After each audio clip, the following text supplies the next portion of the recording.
record. For the record. The record. Informative, impartial, insightful. This is your talk show. 1-800-534-8255. Your calls, your input. This is For the Record. And now, your host, ORRETT Connor. Good morning and welcome to For the Record. Today is Friday, the 22nd day of March 2019.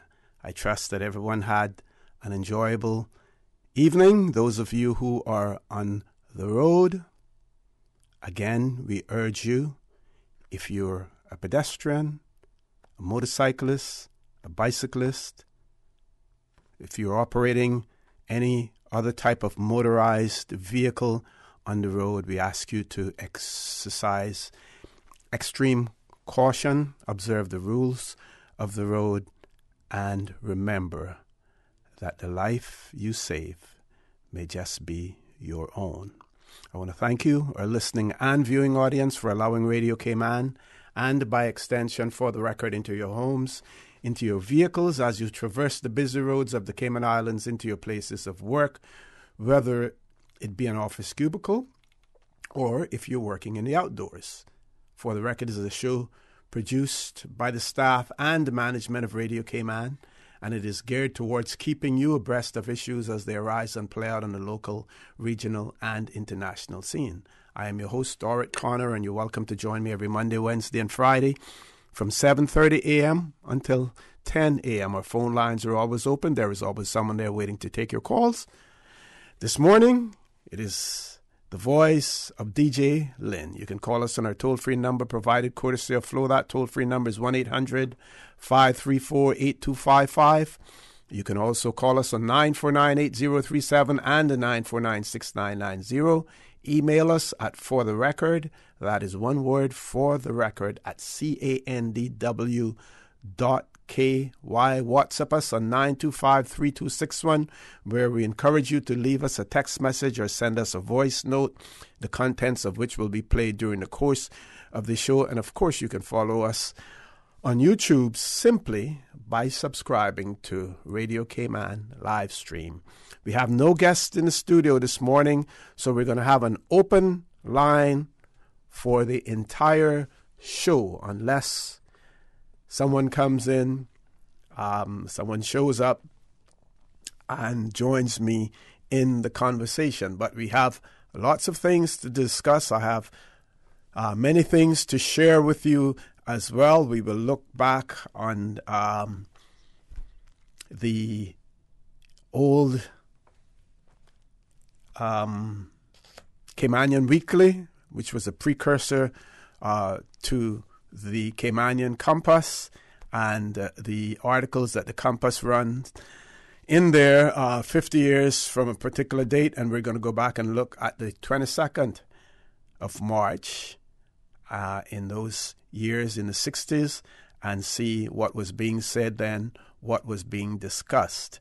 I'm going to try to do that by district, each district, and of course, Cayman Brac is going to feature prominently in our discussion and in our activities this weekend because they are having their annual agriculture show on the Brac tomorrow. So it is quite appropriate then for me to share with you some articles on the Brac 50, 60 years ago as well. And I trust that you will participate in that as well. Of course, we heard the breaking news on Radio Cayman in relation to possible fatal accident in the Brac, and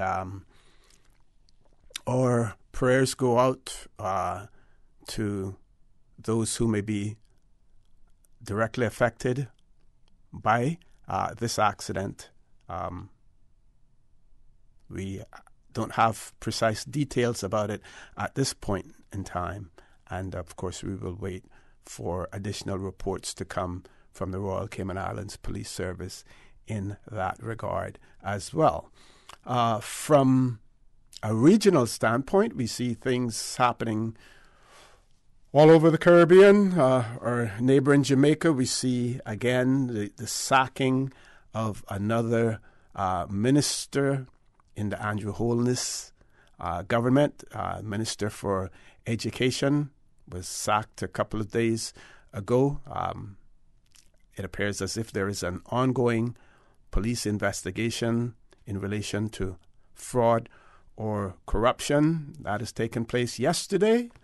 And I didn't hear a whole lot of it. I didn't hear it being highlighted a whole lot regionally, and certainly you won't hear much about it in the U.S. news if it doesn't directly affect the U.S. But some of you may be aware that yesterday, U.S. President Donald Trump met with some Caribbean leaders.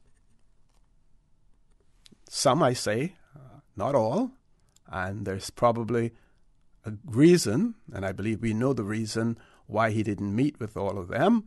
And this is an article from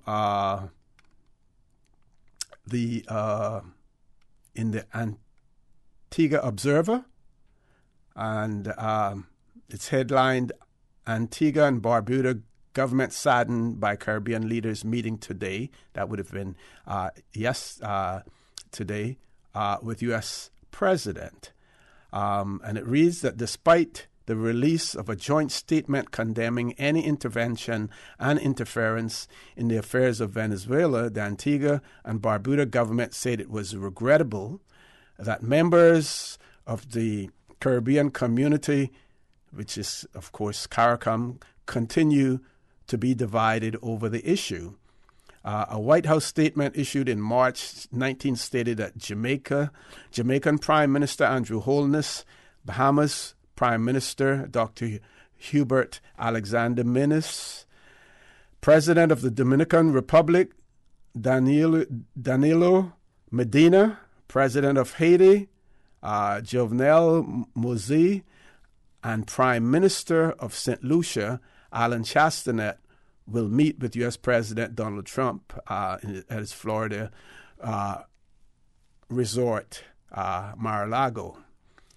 U.S. State Department said the meeting showed the support of a joint effort to depose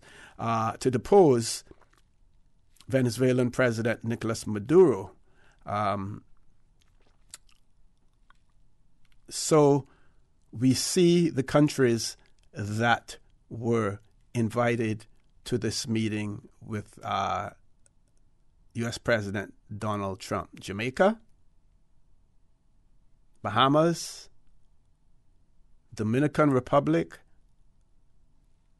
Haiti, St. Lucia. Now, we know that the U.S. government is also active in the Caribbean in terms of trying to counter Chinese influence and Chinese investment in the Caribbean as well.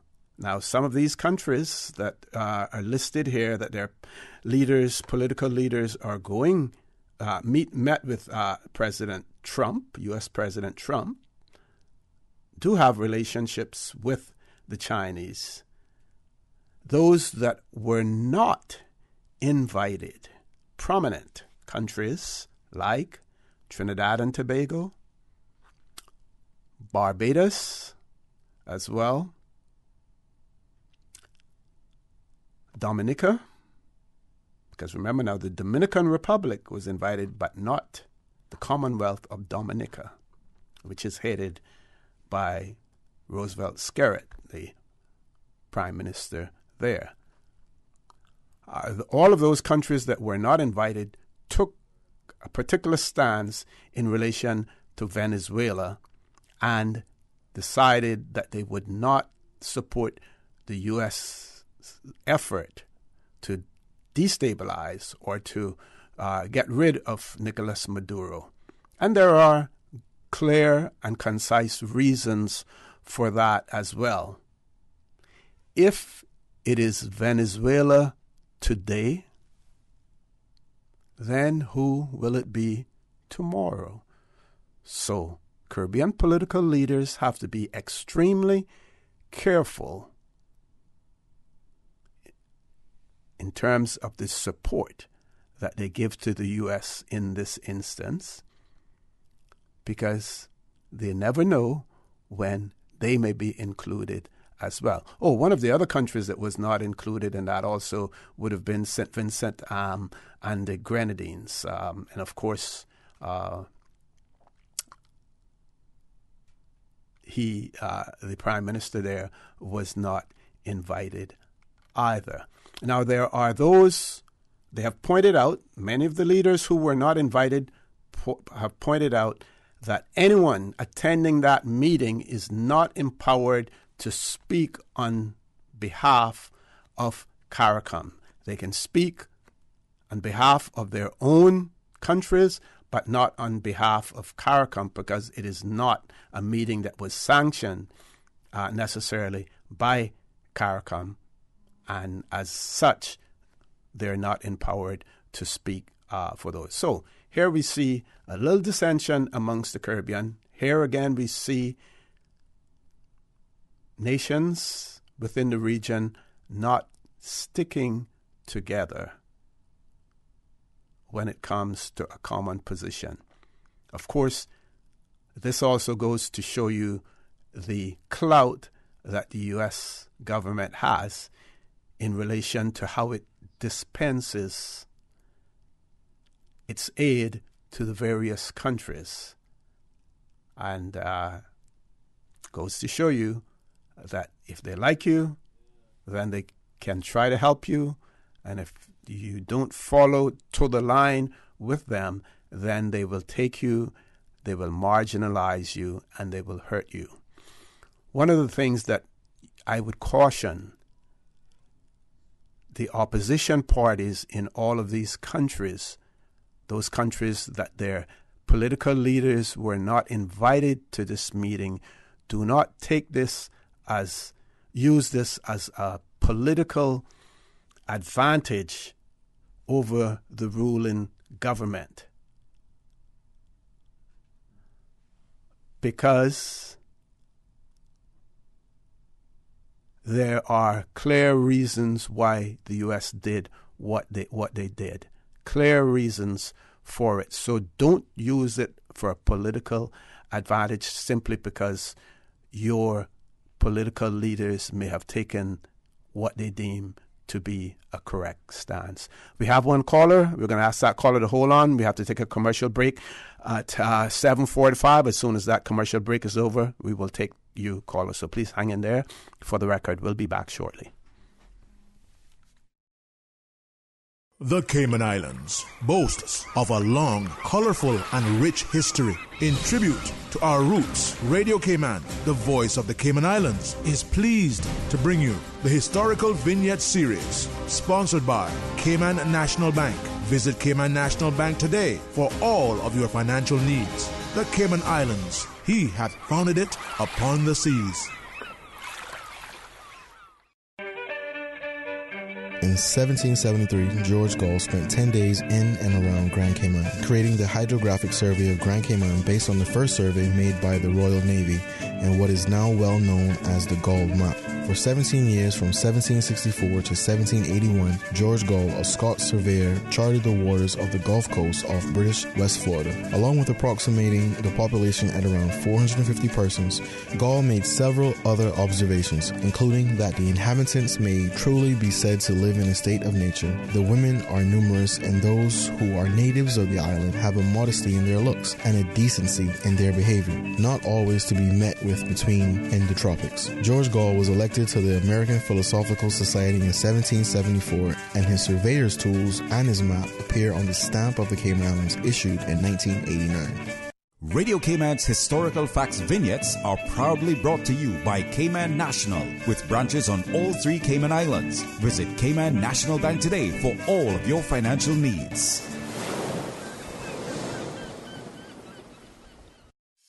540 months. 16,425 days. 394,200 hours. 45 years. That's how long we've been committed to serving you, and we won't stop there. Over the years, we have proudly grown with Cayman, making a difference in the community. That's why we're here to stand by you. We are Cayman National. And we thank you for standing by us for 45 years and counting.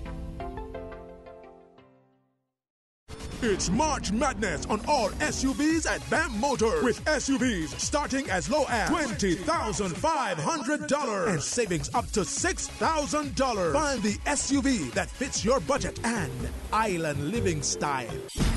Choose between the roomy 4Runner, the bold Fortuner, the 7-seater Rush, or BAM Motors' #1 selling SUV, the RAV4, all from Toyota. Or choose the compact EcoSport from Ford. Save now on the best SUV deal ever from BAM Motors, with savings up to $6,000 and SUVs starting at $20,500. Drive home the deal of the year during BAM Motors March SUV sale. BAM Motors, Walkers Road.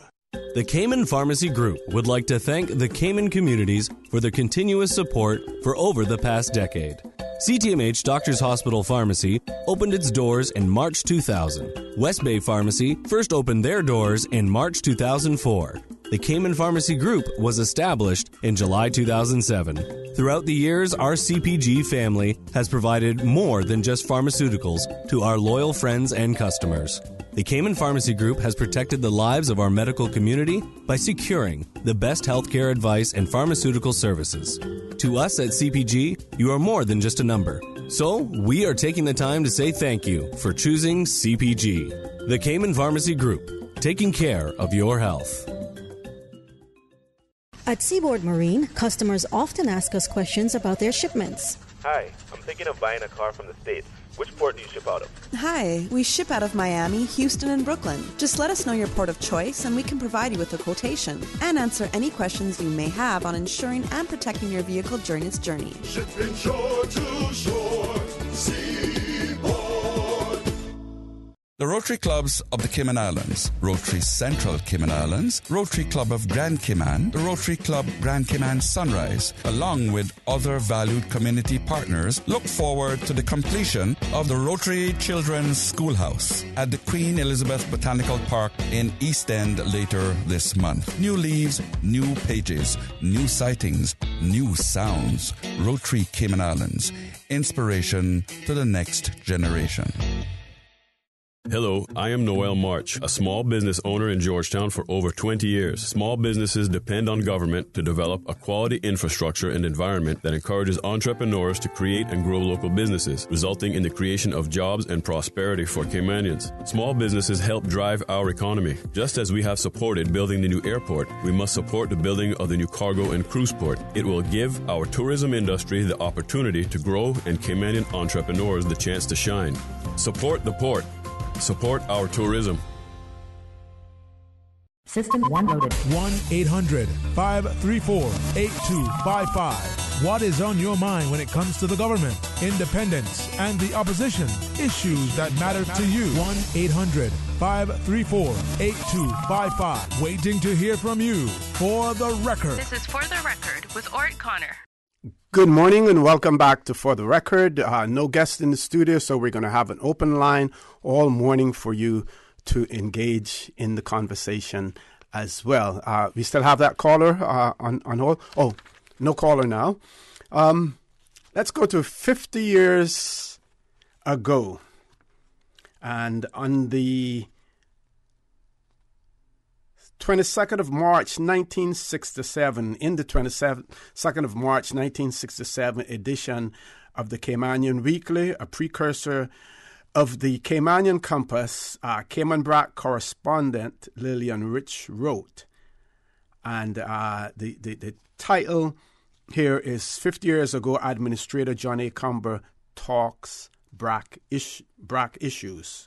So Ms. Lillian Rich wrote, His Honor the Administrator, Mr. J.A. Comber, and Mrs. Cumber visited the BRAC from March 15th to 17th.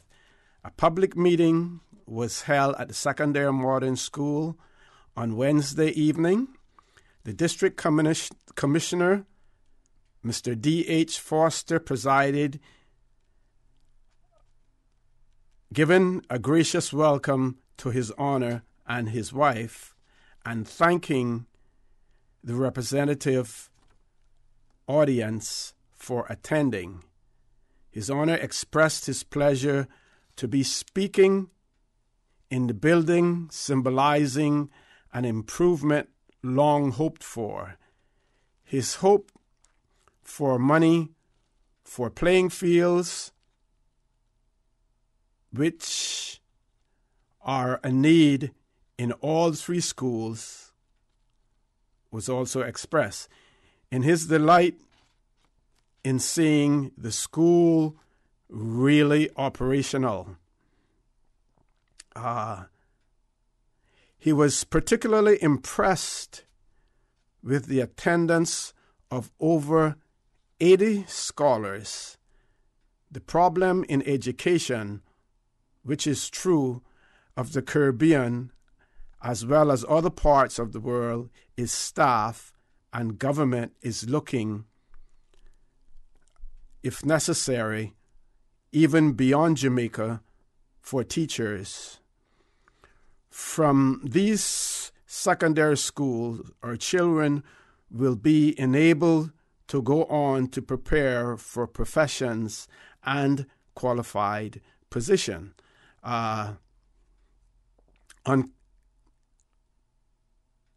Then this article goes on to talk about communications. Air travel is developing in the islands. LACSA has given good service over 9 years. The annual subsidy of £4,000, though it took time, they put a DC-3 in first-class order to operate an international airline. Now it is up to us to support it. The extension of the height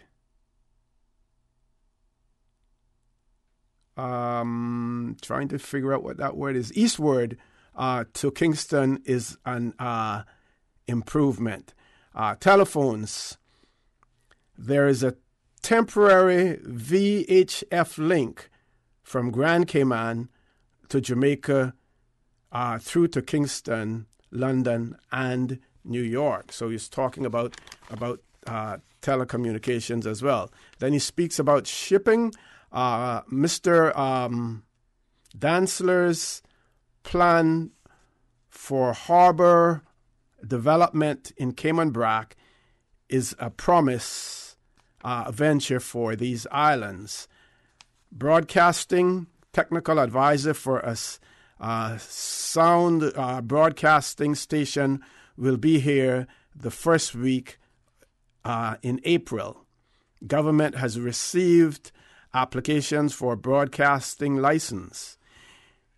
It will, in all probability, be opened under a corporation. The prospects of television are being explored. I think it took us quite a while before we got to the television part of it, but I think we've gotten there. Agriculture, with Mr. C.D. Hutchings and Mrs. and Mr. McNamee in the lead, we are beginning to get somewhere. The Dairy and Meat Production Center for the island is on the Cayman Brac Bluff. The possibility of water supply are being examined. And in the medical field,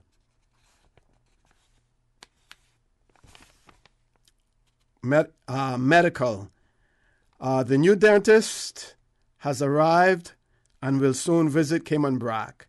The plans for the new health center or public hospital are going ahead. Government plans and the hospital committee plans can be put together, and we can build with a design to start with a nucleus and leave room for additions. On tourism, although non-fulfillment of bookings has been disappointing in the overall figures, there has been an increase of 8%, not including visiting businessmen as well. So that was the report for Cayman Brac that was given on it was reported on the 22nd of March, 1967 in the Caymanian Weekly, and that speech was given by the then administrator, Mr. J.A. Cumber, who had visited Cayman Brac from March 15th to the 17th, and he gave his speech. I have another article on Cayman Brac. Won't have enough time to read it, but we will start it. 50 years ago, Brac Cable and Wireless Exchange opens. And again, this one is from the 15th of March, 1967. And it goes on to say, the local system of cable and wireless, West Indies Limited Telephone Communications, was officially opened on the afternoon of Friday, the 10th day of March, 1967. So keep that date in mind, just in case you're a trivia buff. That officially opened on the Friday, the 10th of March, 1967. Mr. Bernard Tibbetts, technician, IC addressed the audience first. I am happy to see this become a reality after waiting so long. My one regret is that everybody cannot be supplied. It is great to have a part and lot in this scheme, which will really make a difference to the future of our islands. I have to take a break now because we've reached that point for our 8 o'clock news. When we return, I will complete the reading of this article, 15th of March, 1967, Cayman Brac Cable and Wireless Exchange open. Please stay tuned for the record. We'll be back after the 8 o'clock news. All right, thank you, Mr. O.C. The time is now 7:59 a.m., brought to you by Price Right.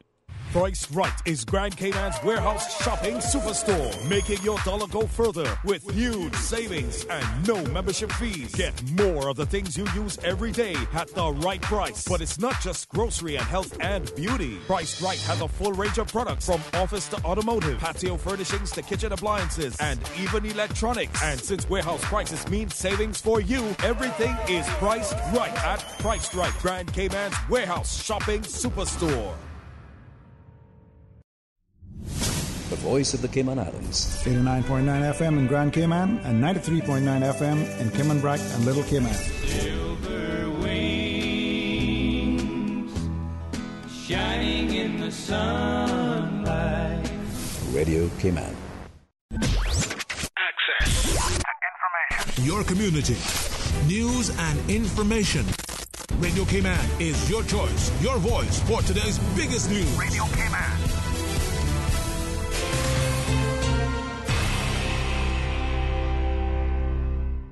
With your latest news, I'm Carsley Fuller. Just before 4 a.m. this morning, the 911 Communications Center dispatched police and emergency services to a report of a man unresponsive in the street on Watering Place Road in Cayman Brac near Esperanza Bar. Police and emergency services, including a doctor, responded to the scene where the man was pronounced dead. No vehicle was present at the scene, and circumstances strongly suggest a hit and run. Officers have closed Watering Place near Esperanza Bar for investigation. The road is expected to be closed throughout this morning. Traffic is being diverted through Antietam Road and Ashton Reed Drive. Anyone with information about this incident, including anyone in the vicinity at the time who may have seen a speeding vehicle or damaged vehicle, is asked to call the Cayman Brac Police Station on 948-0331. There will be several opportunities for the public during the visit of their Royal Highnesses, the Prince of Wales and the Duchess of Cornwall. Radio Cayman's April Cummings has more. The two-day royal visit kicks off on Wednesday, March 27th with the arrival of the Royal Highnesses and the official opening of the Owen Roberts International Terminal Building. The ceremony will take place right after arrival, and there will be marked standing areas for the public outside the building. The car parks outside the airport will be closed, and there will be some road closures. No parking will be available in the immediate vicinity of the airport, so the public is asked to come early and aim to be in place by 3 p.m. In general, parking in the immediate vicinity of most of the events won't be available, but police will let us know where there will be parking available in a full traffic and road advisory on Monday. On Tuesday, His Royal Highness visits Cayman Brac in Little Cayman, starting with the opening of the new recreational swimming pool in Cayman Brac.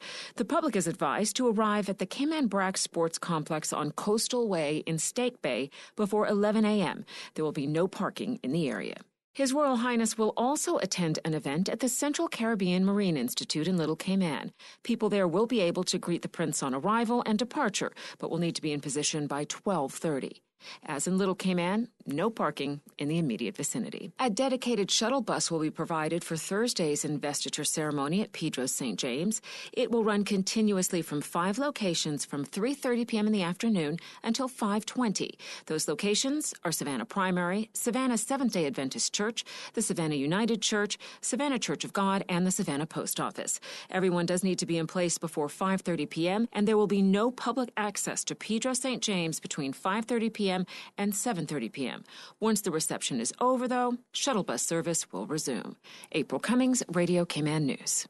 The Duchess of Cornwall will officially open Jasmine Villa on Thursday. A public area will be made available outside the villa. Anyone wishing to attend needs to be in position by 10 a.m. There are also 2 school visits expected as well. Students and parents of Clinton Hunter or Georgetown Primary will need to contact those schools directly to find out more. The 4th meeting of the 2018-19 session of the Legislative Assembly continues on Wednesday, April 3rd at 10 a.m. At the first sitting, Premier the Honorable Alda McLaughlin is expected to deliver government strategic policy statement for 2020-2022. And a man convicted of stealing 4 buckets of paint appeals his theft conviction in the Grand Court. More from Radio Cayman's Andrel Harris. Durandane Martin Daly told the judge he was appealing the conviction on the grounds that the prosecution's evidence was weak. He also said the way the trial was conducted amounted to an abuse of process, and he knew the police officers were lying but could not prove it. Daly says there was no fingerprint or DNA evidence linking him to the 4 buckets of paint. He says he was charged with stealing 11 buckets but only convicted of 4, and finally that officers told small lies during the trial, but he couldn't prove it and he didn't know why. The judge told Daly the arguments he advanced were matters of fact, which she could not make a ruling on, and because the sentence was within what the law prescribes, it was not excessive. She dismissed the application. Andrel Harris, Radio Cayman News. That's your latest news. I'm Carsley Fuller from Radio Cayman's newsroom. Access. Information. What's happening in your community? News and information, music and more. You can find us. www.radiocayman.gov.ky. Like us on Facebook and follow us on Twitter. Radio Cayman is your choice, your voice for today's biggest news. Radio Cayman.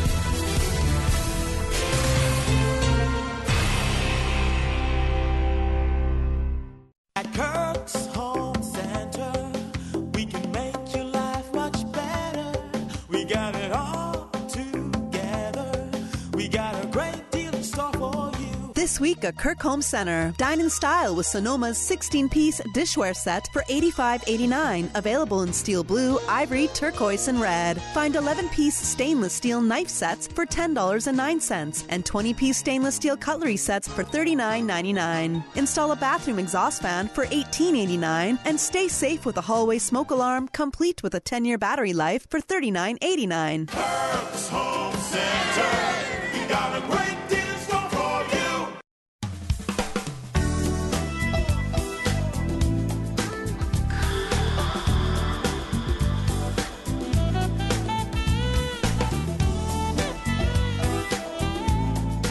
Good morning. This is the official public weather forecast prepared by the Cayman Islands National Weather Service. Temperatures outside currently at 78 degrees. Winds are coming in from the north-northeast, 5 knots. Pressure is currently at 1016.7 millibars and rising. Humidity currently at 82%. Synopsis for today indicates an increase in cloudiness and showers are expected over the sister islands tonight and across the Grand Cayman tomorrow as a stationary front currently east of Cayman Brac retrogresses across the Cayman area tonight. Radar images show isolated showers over the Cayman area moving towards the south. Forecast for today, partly cloudy skies with 30% chances of morning showers, mainly over the sister islands. Of course, temperatures will rise to the mid-80s. Winds expected to be north-northeast, 10 to 15 knots. Seas will be moderate with wave heights of 3 to 5 feet. And taking a look at tonight, partly cloudy skies, 20% chances of showers. High chance of showers are expected over the sister islands. Temperatures will fall to the low 70s. Winds will be northeast, 15 to 20 knots later on tonight. Seas expected to be moderate with wave heights of 3 to 5 feet. Once again, currently we're on the low tide. High tide takes place today at 12:38 p.m. Low tide 7:24 p.m. Sunset at Cayman Islands 6:35 p.m. Sunrise bright, beautiful tomorrow 6:28 a.m. Outlook is for moderate to fresh northeasterly winds to persist through Sunday morning as a ridge of high pressure builds over the Gulf of Mexico. This has been the 8 o'clock official public weather forecast prepared by the Cayman Islands National Weather Service.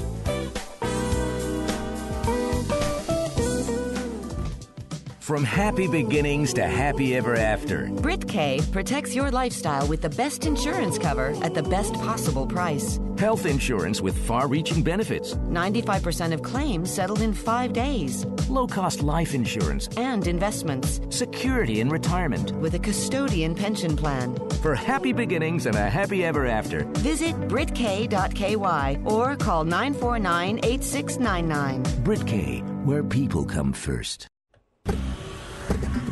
And once again, a pleasant good morning to our drivers out on the road. Traffic still slow coming in from the east as you head on towards Prospect area as well as Lantern Point. Things begin to slow down as well as you head on towards the Kings Roundabout area onto Linford Pearson Highway.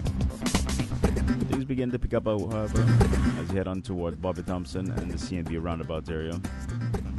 Now, speaking of roundabouts, if you can, use caution over by the Butterfield Roundabout. Traffic is moving slow coming from the West Bay side, as there seems to be an incident there where police is on scene.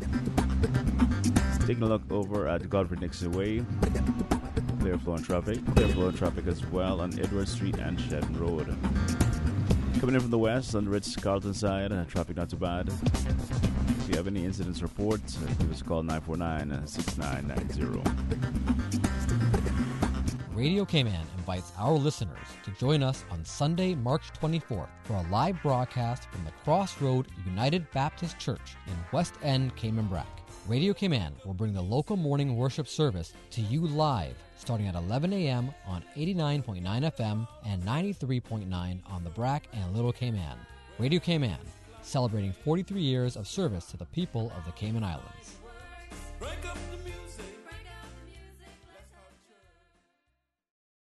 I grew up with diabetes. The easy part is controlling it with insulin. The hard part is living with diabetes. But there's hope. Sol Cayman and Esso Station dealers are teaming up with the Cayman Islands Diabetes Association in their goal to create awareness and provide education to their community. Until April 12th, 5 cents from every gallon of fuel sold will be donated to the Cayman Islands Diabetes Association on your behalf. Fill up at any Esso station today and fight diabetes together. The Esso brand is a trademark of ExxonMobil Corporation and is used under license. Hi, I'm Dawn McLean Brady, President of the Cayman Islands Small Business Association, better known as CISPA. Small businesses drive Cayman's economy. As small business owners, we depend on government to create an environment where we, as entrepreneurs, can do what we do best, and that's to provide products and services that are valuable to our customers and, in turn, employ others. The cruise piers and cargo ports provide these opportunities. Encourage our government to build a port and let the Caymanian entrepreneurial spirit shine. Support the port, support our tourism. For the Record with ORRETT Connor. Initiating system. For information that matter. For the Record with ORRETT Connor. Continues right now on Radio Cayman. Good morning and welcome back to For the Record. We have a little bit of news filtering out of Cayman Brac in relation to this accident. Seems as if it may have been a fatal hit and run accident that occurred over in the Brac as well. So the road is blocked in Watering Place, and as you heard here on Radio Cayman, to use Ann Tatum Road instead. But it appears as if it may have been a hit and run accident that took place. Continuing with our articles on 50 years ago, and before we went to our 8 o'clock news, I was reading to you about the Cable and Wireless Exchange opening in the Brac, and that opening ceremony took place on the Friday the 10th of March 1967. Mr. The technician up there, Mr. Bernard Tibbetts, gave some introductory remarks. Also, Mr. Wentworth Bawden, and for those of you who don't know who Wentworth Bawden was, Wentworth Bawden, we used to call him Mr. Bunny Bawden. Mr. Bunny Bawden. At that time, he was the Postmaster General for the Cayman Islands, and he officially opened the system. He first, addressing the gathering, he brought an apology for the absence of His Honor, the Administrator, Mr. Jerry Cumber, who had was busy with officials arriving in Grand Cayman, and as a result of that, he asked Mr. Bunny Bawden to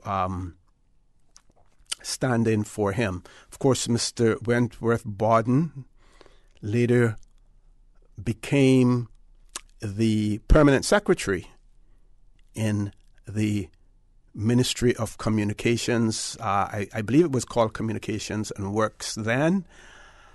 And upon his death, that post was taken over by my good friend, Mr. Kearney Gomez. He became the permanent secretary in the ministry after Mr. Bunny Bawden's passing as well. So he apologized for the absence. Mr. Bunny Bawden apologized for the absence of the administrator.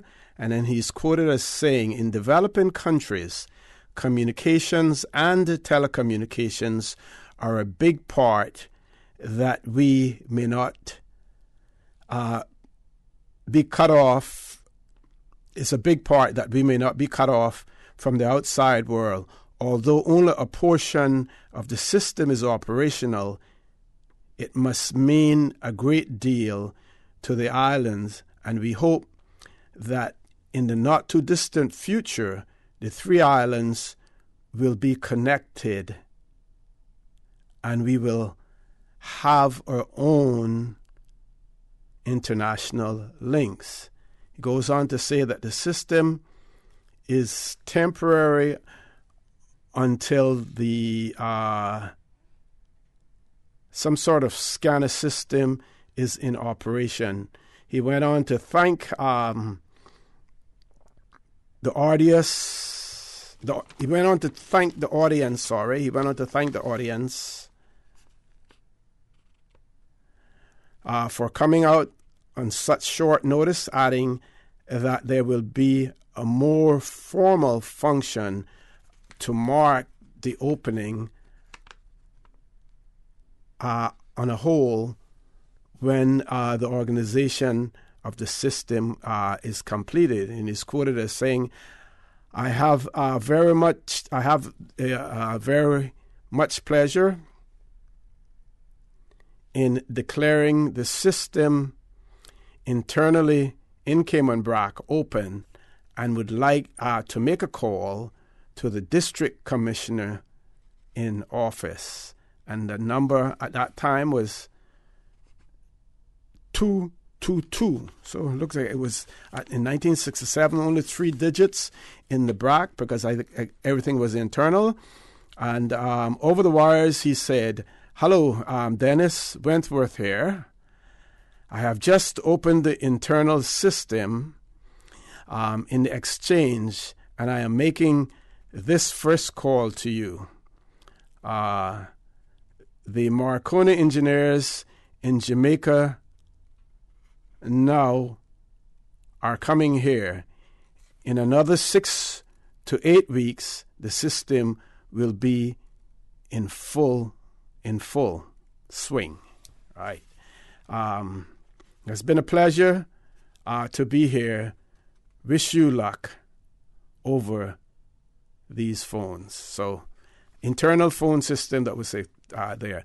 Mr. R.W. Tittle, manager of Cable and Wireless, accompanied Mr. Borden to see the system officially opened and to discuss the telephone developments in Cayman Brac and Little Cayman with the district commissioner and Mr. Tibbetts, the technician. There are 24 connected subscribers at this time. A total of 46 will be connected within the next 4 weeks. Little Cayman is a subscriber.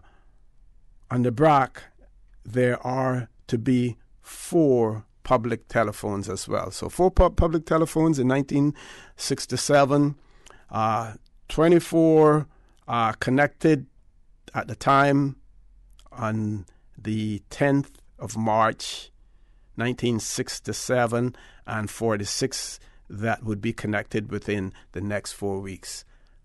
And I think there is one radio announcer in the U.S. that says, "and the rest is history."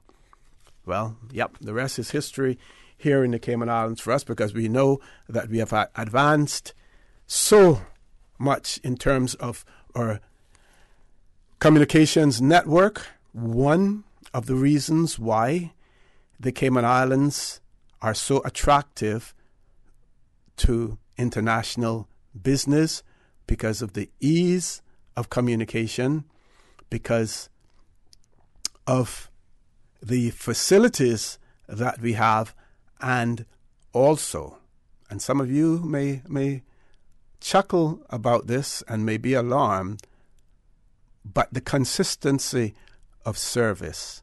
When CUC loses power for a few minutes or maybe even a few hours, we complain. But we still have the best in the Caribbean.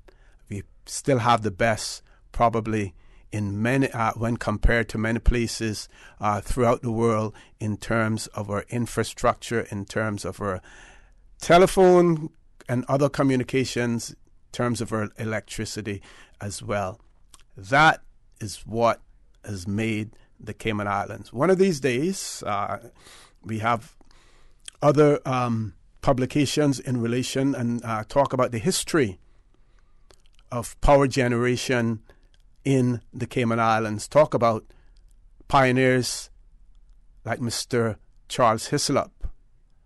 Talk about pioneers like Mr. Hill, Mr. Claude Hill, who I believe worked along with him as well, and was a real innovator and good at electronics. We need to share that. We need to know about that, because where we are today here in the Cayman Islands is as a result of those steps that were taken by people then. And to think of it that in the 70s, when the government was trying to sell the power station, the difficulties that they had with that, and also the opportunities that Caymanians had at that time to buy in to power generation in the Cayman Islands, to buy shares in that company that was being sold. Some took advantage of it then, others took advantage of it later on, but no one saw the opportunities then. Just like we talk about the fact that our beach land, when we sold it to foreigners, we laughed at them because what in the world could they grow in that sand? We see now what they can grow in it. They can grow cement blocks. Cement blocks grow.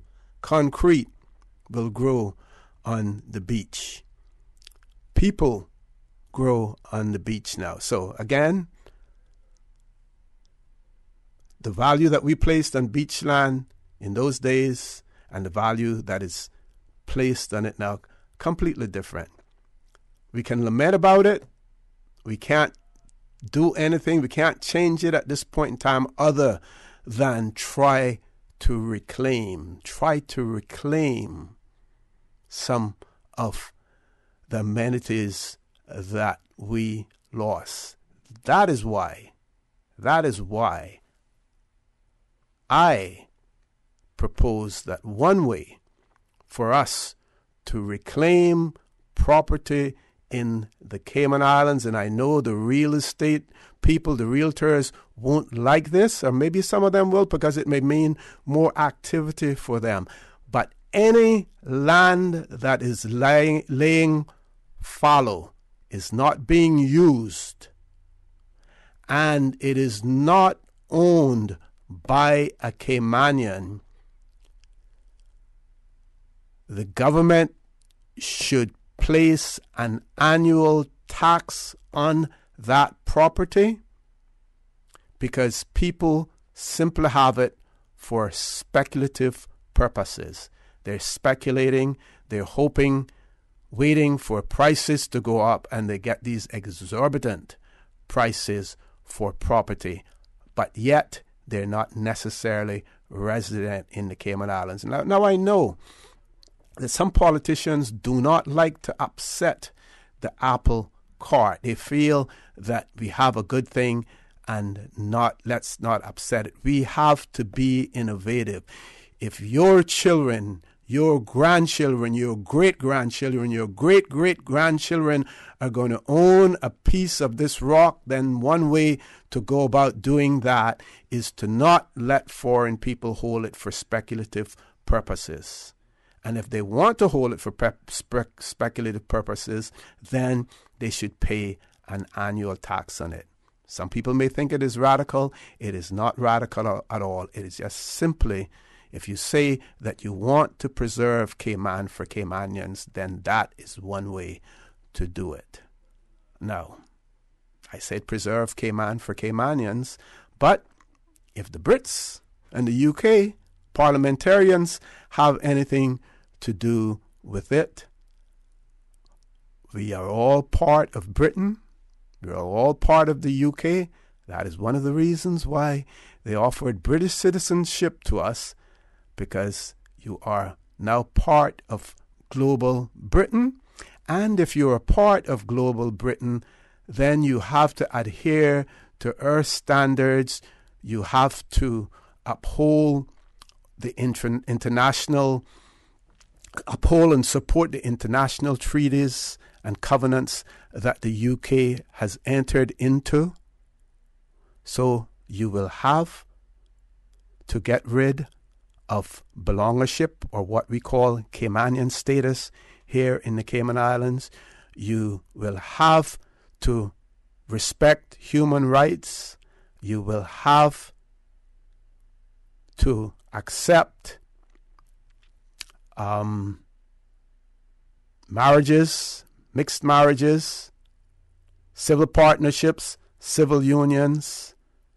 You will have to accept all of those things. You will have to allow those persons, UK citizens who are resident in the Cayman Islands, the right to hold office, to run for elections, vote, run for elections, and hold office in the Cayman Islands. If you think that is a joke, it is not. There is a strong argument, constitutionally and otherwise, that the UK has for that. Now, of course, they will have to dismantle many things. They will have to change our constitution, because the qualifications to be an elector, the qualifications to be a member of our legislative assembly for elected membership are all enshrined in our constitution. So just merely changing the laws can't change that. They will have to change our constitution. Will the people of the Cayman Islands, will our politicians agree for those changes to take place? And if they do not agree, we know that the nuclear option is there for the UK to do it. That is why we cannot ignore what is coming down the pipe for us. One caller, let's go to the phone lines. Caller, good morning. Welcome to For the Record. Good morning, LC. Good morning. How are you? I am doing well. I'm thankful. I was just tuning in. I was listening to the radio, and when you mentioned about the land that was supposed to be taxed, if my memory serves me correct, this actually is on the books somewhere, was put in by Mr. Jim Borden. I remember that in regards to this tax, he I think was like something like 4% or something like that, or 7%. I can't remember exactly, but it was something on the books already in regard to that. Okay, and what happened with it? Well, it was never enforced by after he got out of office. I think around that same time he got out of office, but it was actually there on the books. It was actually published and everything, and in regards to it, because it was something to do with the expense that would be costing to government to maintain these properties along 7 Mile Beach and different places like that, I think it was, and that people needed to. It was something to do with the speculative side of things too, just like how you said it, and so it is somewhere there around Mr. Jim Borden's time. I don't know exactly the date, but it was there. Okay, so from your personal viewpoint, what do you think about that suggestion? Well, I really believe that it should, because basically, let's face it. I mean, it is like what Mr. Jim Borden had said. It would become a very expensive venture for government to continue to maintain these things, and people are given notices and sent out writings to them, and no replies and all that kind of stuff. That kind of thing is going on. So basically, I would say that even go further than that. If the property, I think into the banking system has something that your account lies dormant for a period of time, and if no response is there, then of course you can't claim it after a certain period of time, or it's very difficult to claim it. Well, caller, we have one of the best land registry systems in the world. It owns property and the precise boundaries and everything. We have one of the best in the world. So knowing who owns a property and putting notification out shouldn't be difficult. We have to do that for other reasons. They now want us to have a public register of beneficial ownership in the Cayman Islands. That is more onerous than knowing who owns property in the Cayman Islands. It is not a matter of knowing who owns it. The thing is that some people that own property do not take it very lightly and do not respond, because it is not. And if they're given a time frame to respond, and if they don't respond, then it's very easy for the government to put a charge on that property. Note when the charge has been put on it, and whenever there's a move to transfer that property from one individual to another when it is sold, then government gets its money and probably get it with interest as well if they wanted to. Exactly. That's what I'm saying. So these things I said. Mr. Jim Borden had a vision, some vision in those matters, and really and truly that it was a shame that nobody actually ever took it up afterwards, because they felt it was inconvenient to the political gains or whatever that they were thinking about, So I would say I agree that something needs to be done, because it's becoming very expensive, and besides that, the people can come in here, and because you're looking for more beaches for the public, for your own Cayman people, and it's tied up. It's tied up there and doing nothing, and then people go and use it, and then they say, well, no, you can't use the beach or this, whatever, and the government has to clean it up anyway, So, I mean, it's something got to be done about it, yeah. Okay. And I think a tax should be implemented. Thank you very much, caller. Thank you very much for that. We have to take a commercial break. Folks, please stay tuned. The open line will continue as soon as we return.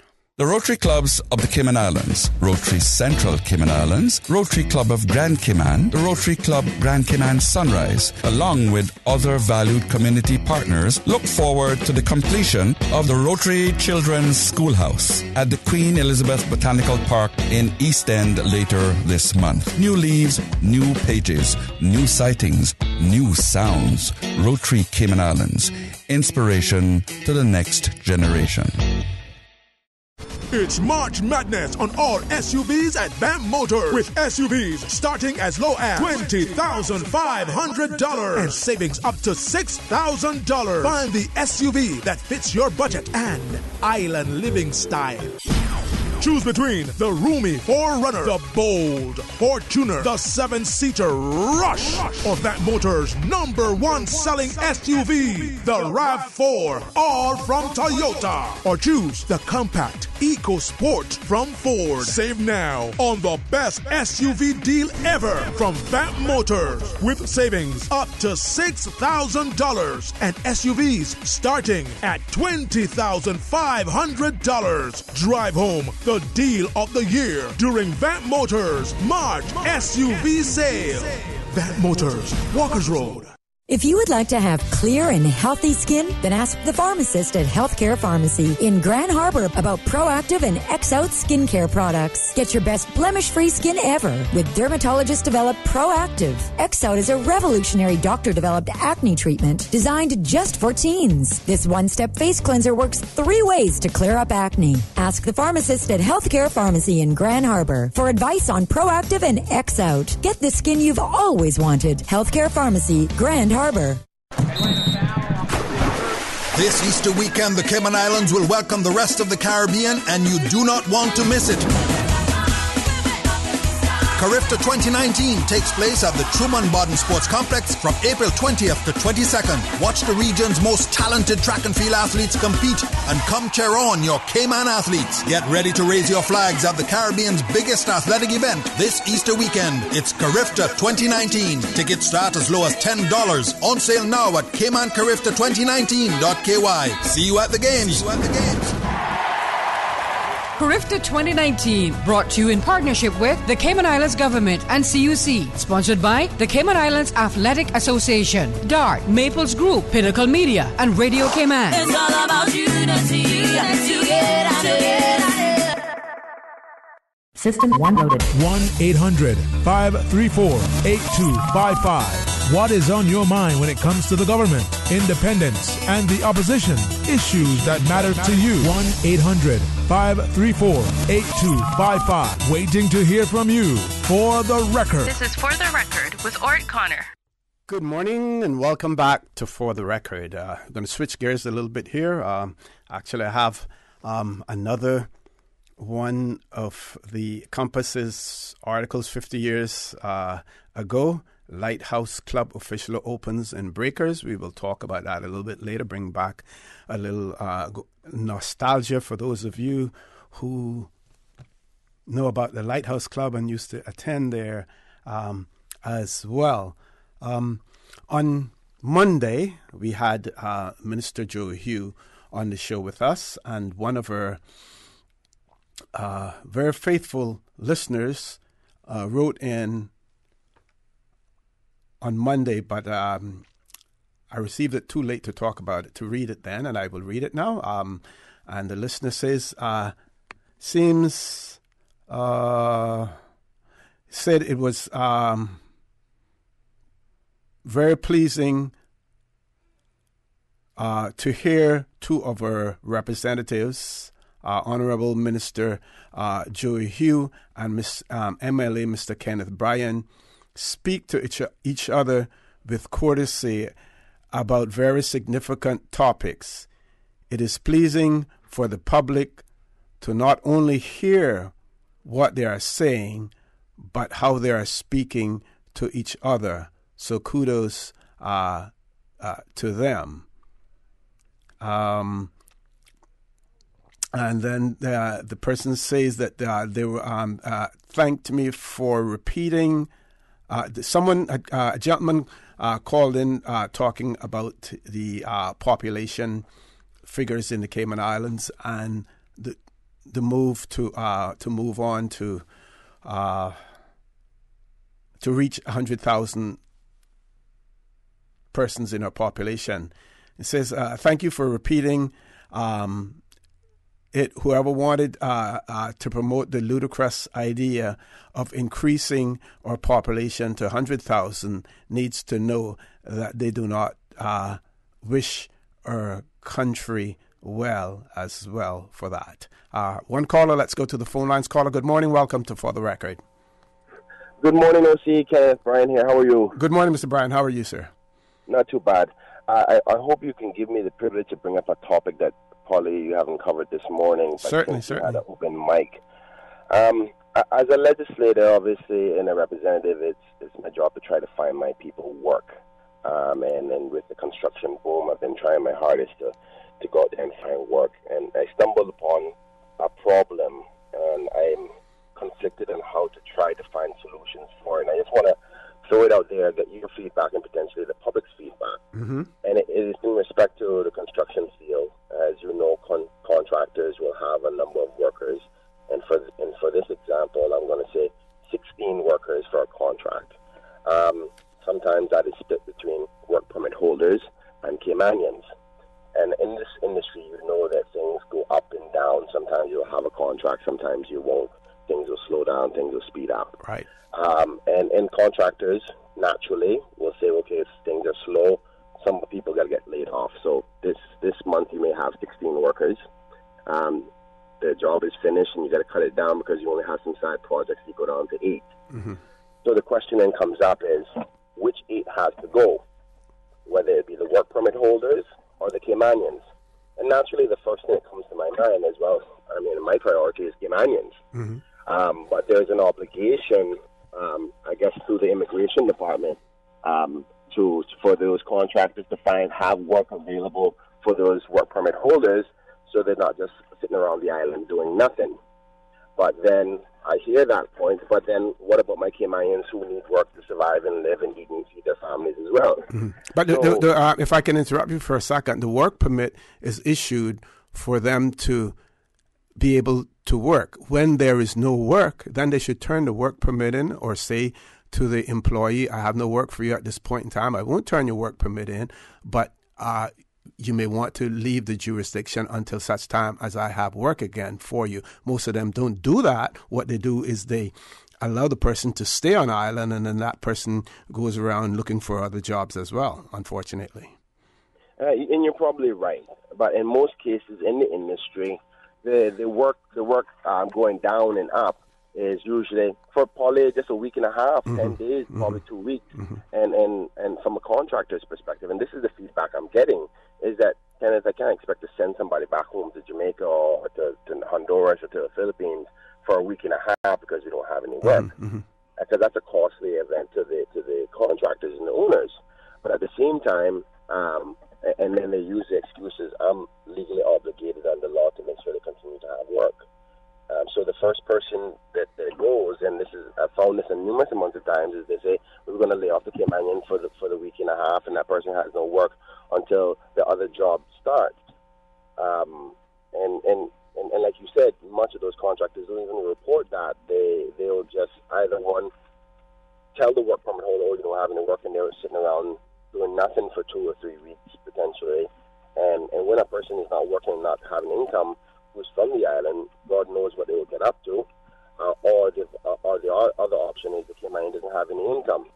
And I'm finding it difficult because right away, like I was talking to a contractor the other day, I said, listen, man, you can't lay off the Caymanians. I mean, my top priority is for my Caymanians. But he's like, well, what do I do, Kenneth? I'm trying to do my moral thing, but I can't just pay them for doing nothing, and somebody has to go. So I just want some feedback. It'd be interesting to hear. Sometimes the public may have the answer in respect to that. So hopefully that will spark some conversation from the public, and I thank you for allowing me to say it, because it's something I really want to get a hold on, because that's probably one of the main drivers for employment right now is the construction industry. And the nature of going up and down has been creating this problem, and I'm hearing it more and more every day. Okay. All right? All right. Thank you very much for that. I think that it is a false premise for any employer to use to say that they have any higher or more pressing legal obligation to a person on a work permit than they have to their Caymanian staff. There is no more pressing legal obligation to the work permit holder than to the Caymanian.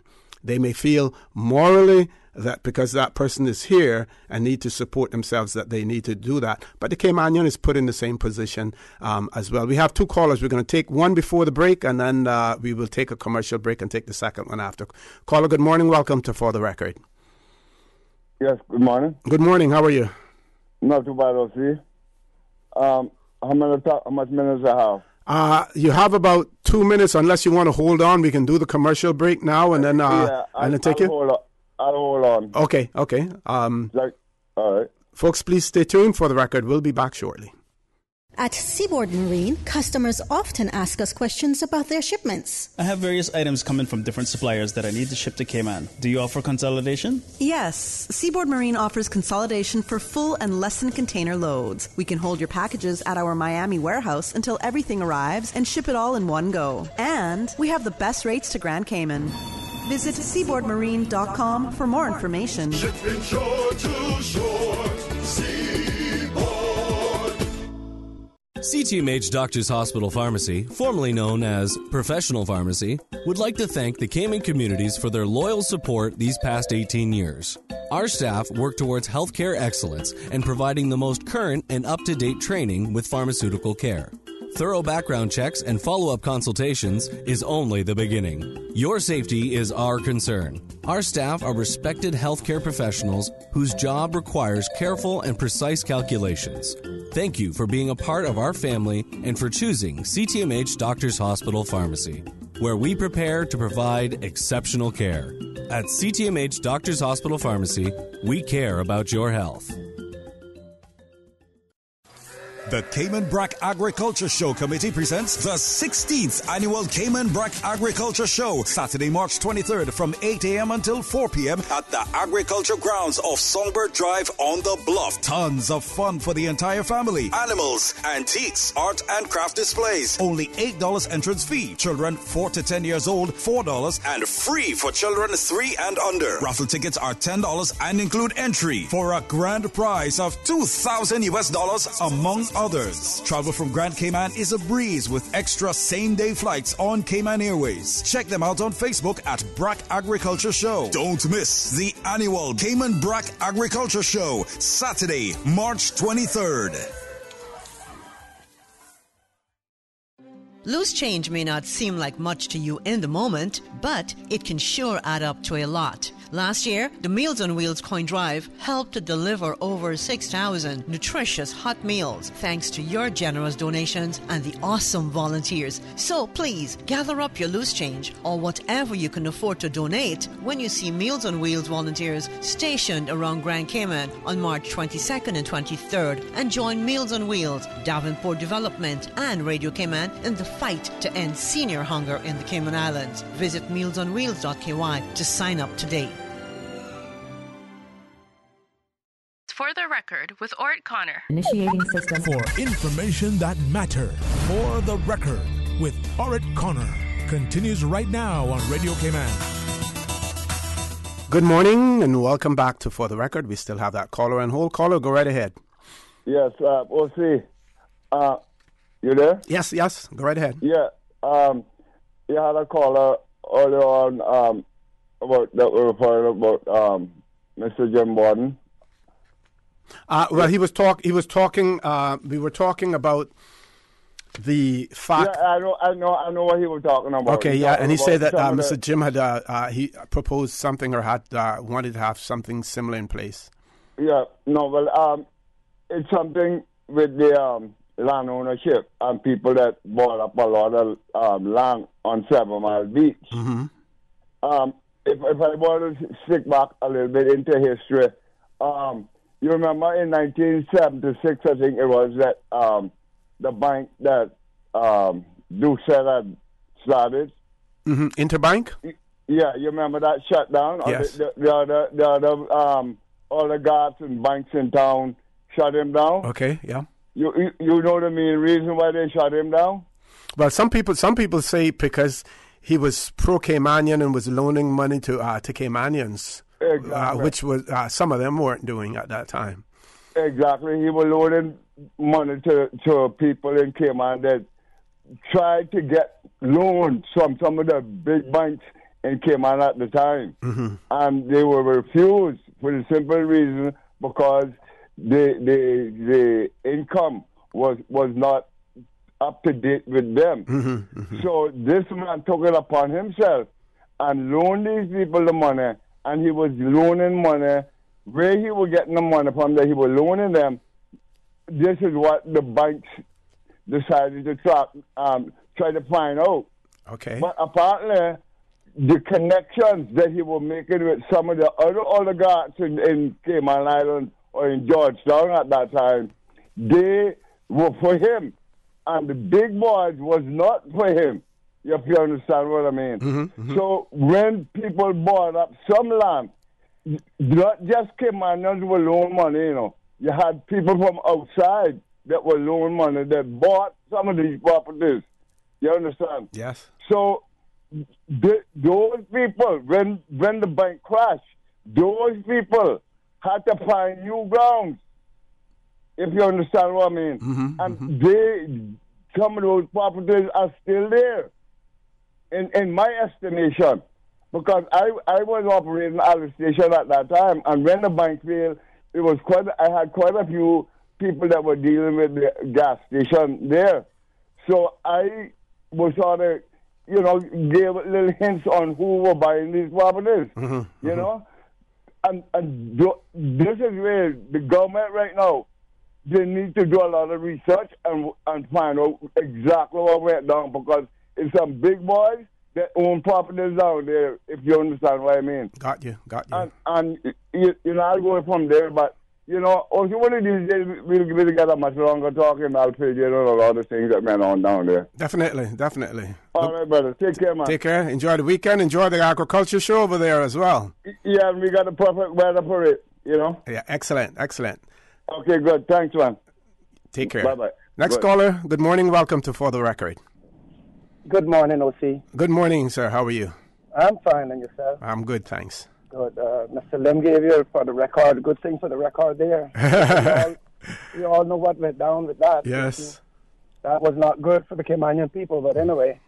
OC, I want to reflect on, or have some comment on what Ken called in about the contractors. Mm-hmm, mm-hmm. He was saying that the Caymanian, the companies are letting go people when it's slow. Now, we all know that the construction industry is a very unique industry, and it's not all the time that we contractors have work. Mm-hmm. Now, back in the 80s, when I returned to Cayman and started working, me and Peter Thompson, we used to hire quite a few guys, and when we never had work, we would tell them there was no work, and they laid them off. Mm-hmm. Came 1998.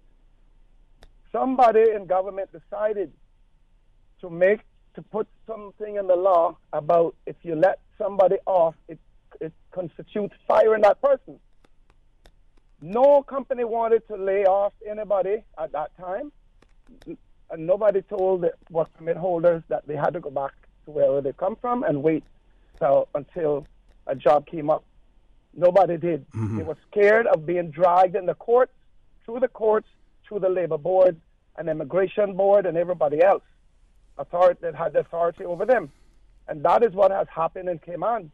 That is why you see people here running around, not going back home, because if you ever let them go, the first thing they do is they're going to run down to the immigration board and the labor board to make a complaint. Hill fired me. I need to be compensated.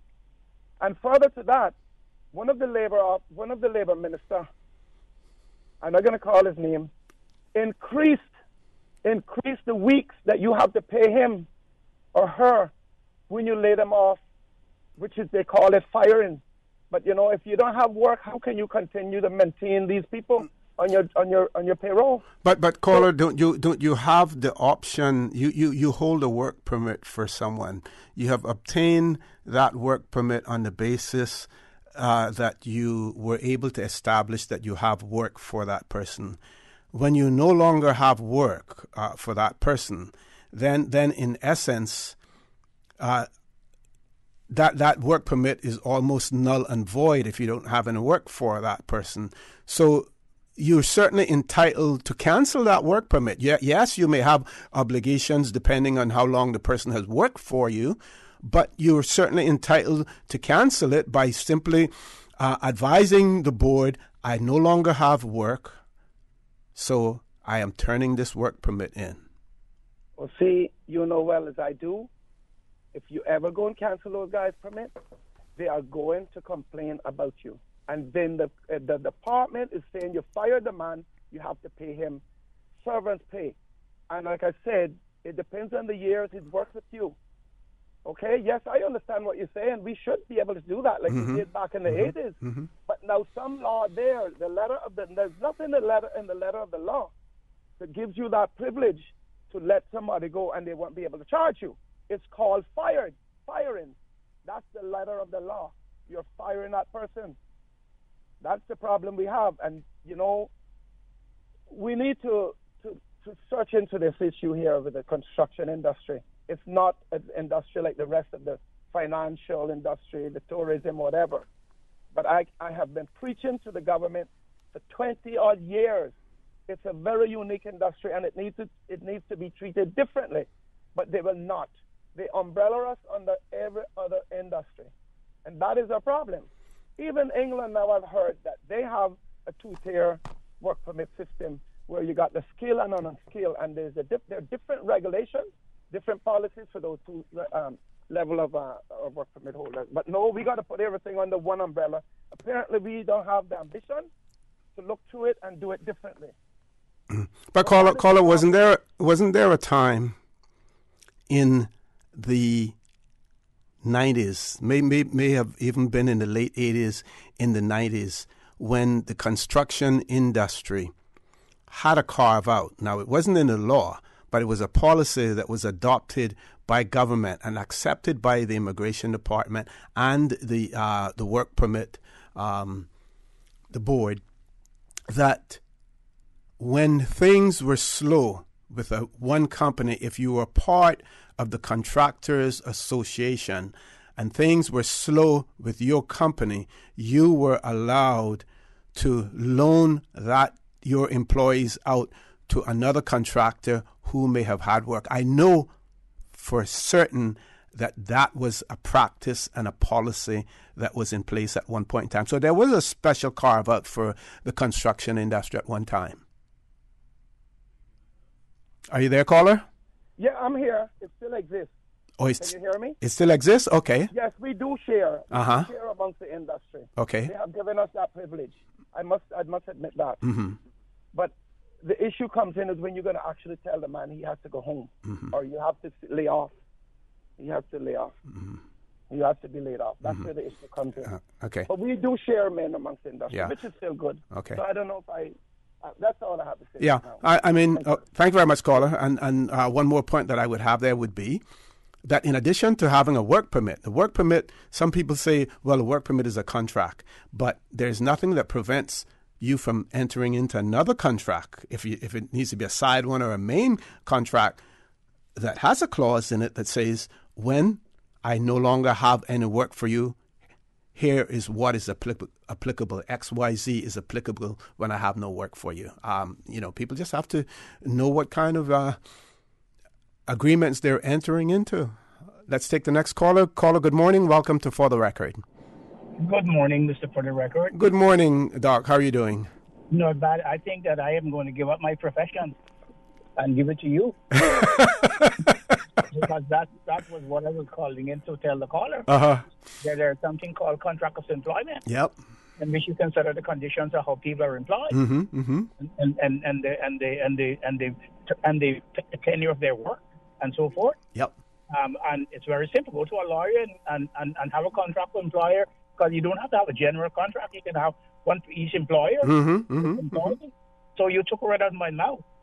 So the other thing I would like to say, the caller before you, last caller, it was in September, 22nd of September 1974, that Doucette Bank failed. Okay. I was clerk of the courts at the time. Wow. Yes, I was the clerk of the court. It failed on a weekend. I'll never forget the Monday when all hell broke loose here, and all the employees were put off to work because Doucette had gone away to try to raise money to float the bank. Mm-hmm. And one of the reasons why is because of his association with the poor class of the people, and he was trying to help them to get the flash palace in their homes and to come out of wooden houses and to go into concrete houses and block houses and stuff, and that invoke a resentment to in some quarters. And then another thing was that he was giving like a huge percentage on payments. Like he had a CD, which if you had a 25,000 CD, you get 25% interest. And some of the other banks, in fact, one of the other banks, I think it was Bank of Montreal. But it wasn't. What they did is that they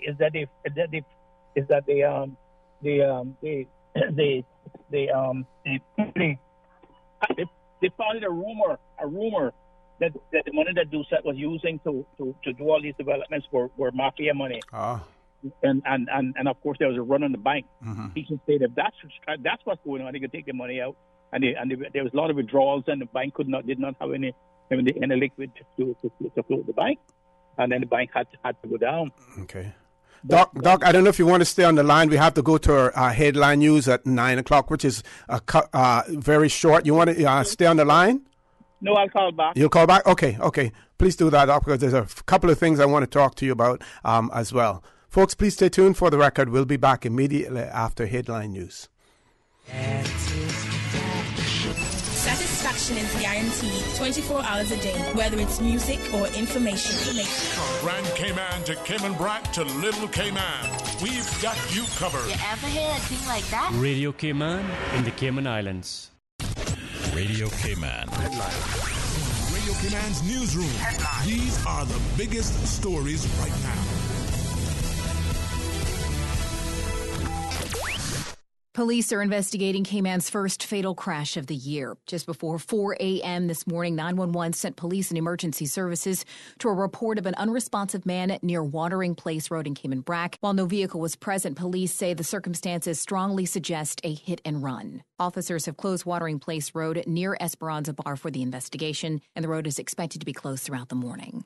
UK Prime Minister Theresa May has been granted an extra 2 weeks to come up with a Brexit solution after talks with European Union leaders. The UK's departure date was originally set for March 29th. If Mrs. May can get her withdrawal deal through Parliament next week, that date will be pushed back to May 22nd to give time to pass the necessary legislation. And North Korea has withdrawn from the Inter-Korean Liaison Office, which was opened amid a warming of ties last year to facilitate talks with the South. Seoul said it was contacted today and informed that the North's staff would be leaving later in the day. The pullout follows a failed summit between the U.S. and North Korean leaders in Hanoi last month. Those are your headlines. I'm Karsley Fuller. Radio Cayman, the voice of the Cayman Islands. what's happening in your community. News and information, music and more. You can find us. www.radiocayman.gov.ky.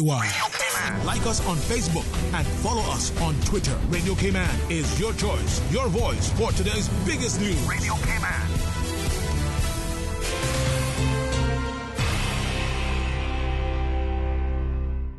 For the record with ORRETT Connor. Initiating system. For information that matter. For the record with ORRETT Connor. Continues right now on Radio Cayman. Good morning and welcome back to For the Record. We have no callers. Hopefully Dr. McField will call back. In the meantime, we have another email that I received on Monday. I was unable to address, but I will address it now. And this writer says, I really think that until we get serious about a public transportation system that picks up persons in a larger type bus, and this, in quotation, these, in brackets, these buses could be medium-sized, and the larger buses that pick up people at specific times, this problem will not be solved, and that has to do with the traffic problem that the person talks. Person says, often I see persons waiting, and the minibuses are too full to take them. When persons know there are buses which will pick them up at a specific time, more will use them. Perhaps start a pilot in 1 or 2 districts. They go on to say it will take time and money, but these things work in other countries. Unless we get serious, we will continue to build more roads and roundabouts. A proper transportation system would be more cost effective. I think the writer has a very, very valid point, and if it is something that the government does not want to engage in directly, then why not maybe start a pilot program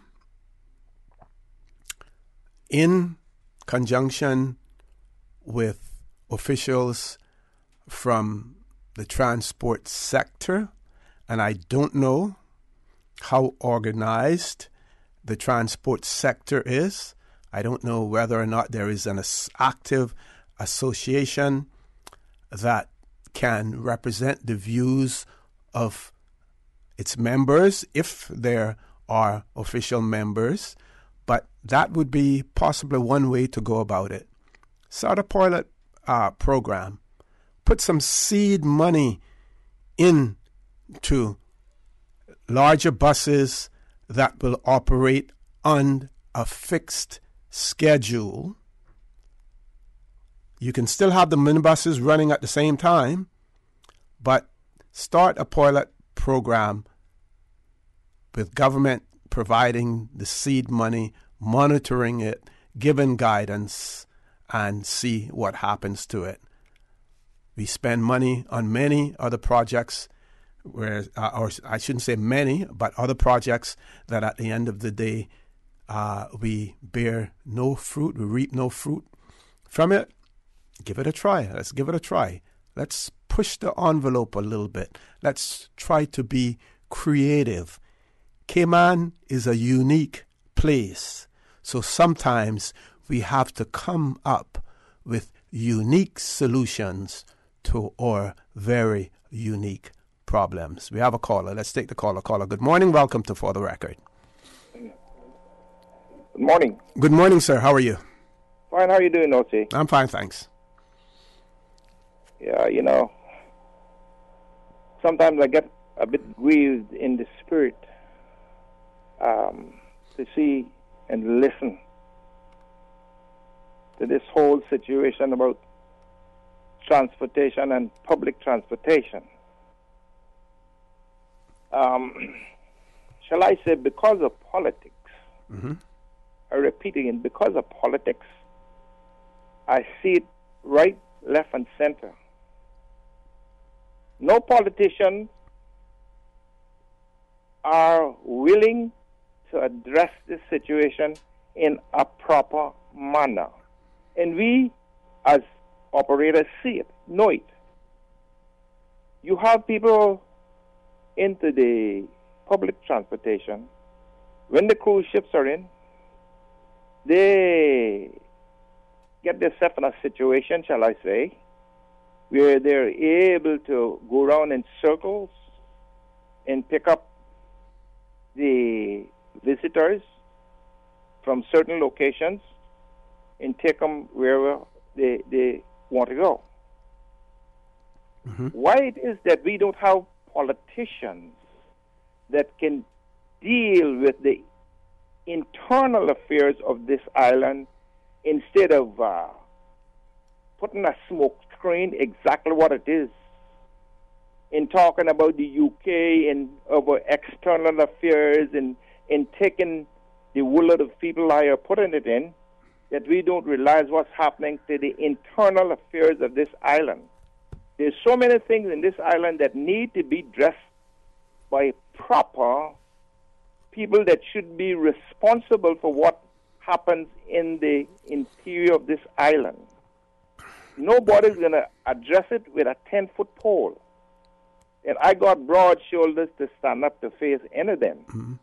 Most of them can't look you straight in the face because they know they're not doing their duty.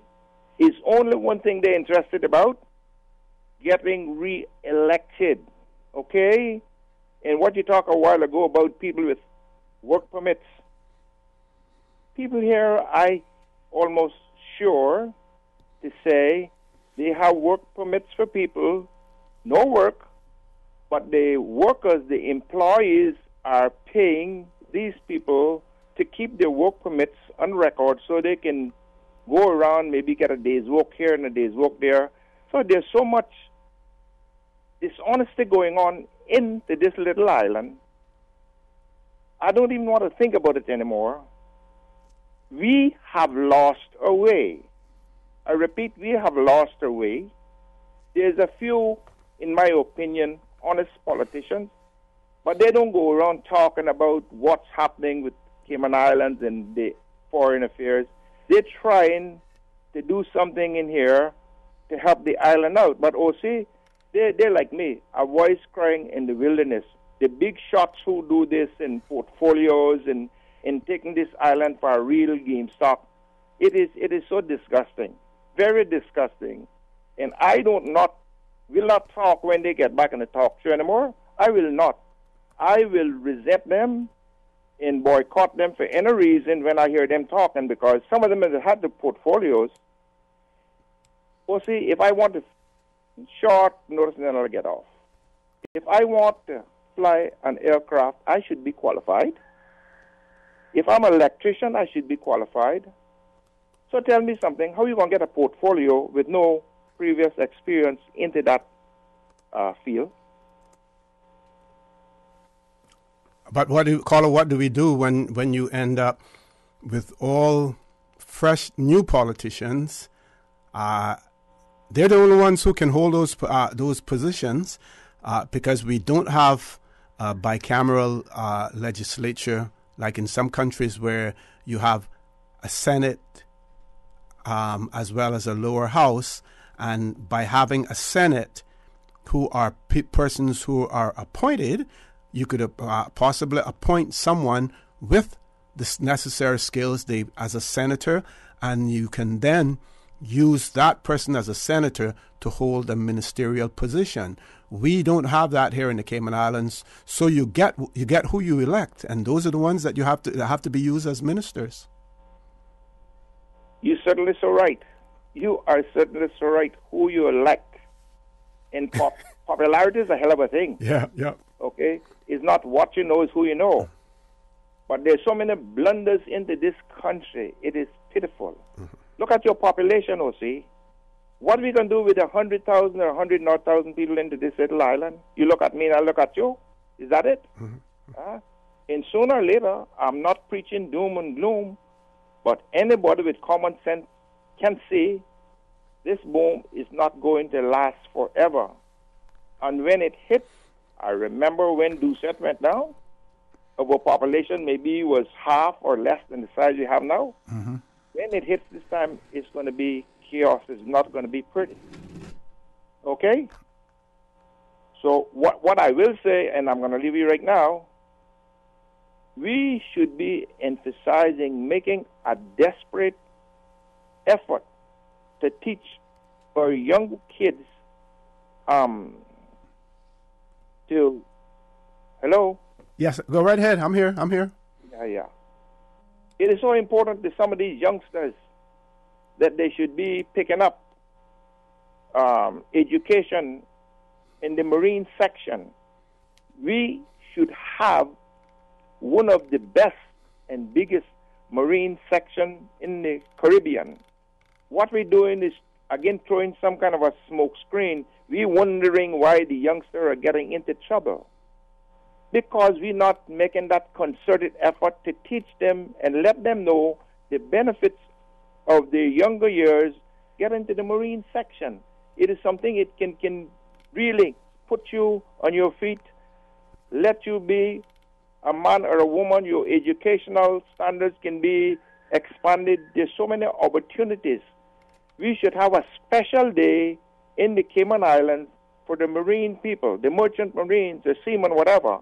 But we are so played down. If it wasn't for a few of us into the little area that we have, trying to keep ourselves together, only God knows what would happen. So I could go on, but hopefully one day before too long you will invite a few of us that we can get in and expand a little bit more on this. And thank you so much for listening to me. Certainly. Thank you very so much for calling in as well. We have another caller. Let's take. Can we take a commercial break, and we will give that caller a little bit more time to talk rather than having to interrupt since we're 2 minutes away from the commercial break. Caller, just hang in there. We're going to take the commercial break first. This gives you an opportunity to get more words in. Please stay tuned for the record. We'll be back shortly. Since March 2004, West Bay Pharmacy has kept their doors open to the local communities, even before, during, and after Hurricane Ivan. At West Bay Pharmacy, our staff provides so much more than pharmaceutical excellence. From the moment you walk through our doors to completing your cash out, our staff will have put your healthcare concerns at ease. We would like to take this moment to thank our loyal friends and customers. To us at West Bay Pharmacy, our patients are our primary concern. We provide thorough background checks and precise calculations to ensure your medical safety. Thank you for being a part of our family and for choosing West Bay Pharmacy, where we care about your health. The Rotary Clubs of the Cayman Islands, Rotary Central Cayman Islands, Rotary Club of Grand Cayman, the Rotary Club Grand Cayman Sunrise, along with other valued community partners, look forward to the completion of the Rotary Children's Schoolhouse at the Queen Elizabeth Botanical Park in East End later this month. New leaves, new pages, new sightings, new sounds. Rotary Cayman Islands, inspiration to the next generation. Michelle T. album launch, Blessings All Over Me.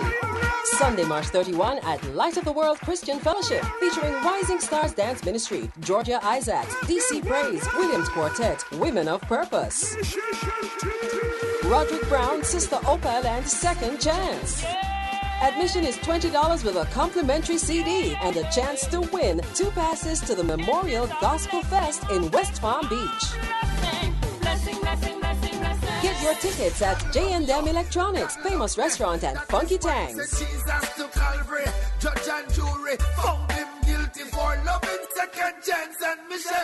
Blessings All Over Me. Come celebrate the Michelle T. album launch. Sunday, March 31 at Light of the World Christian Fellowship, Smith Road. Doors open at 6 p.m. Showtime, 6:30. Sponsored by Kmart Hair and Beauty Supply and Majestic Meals.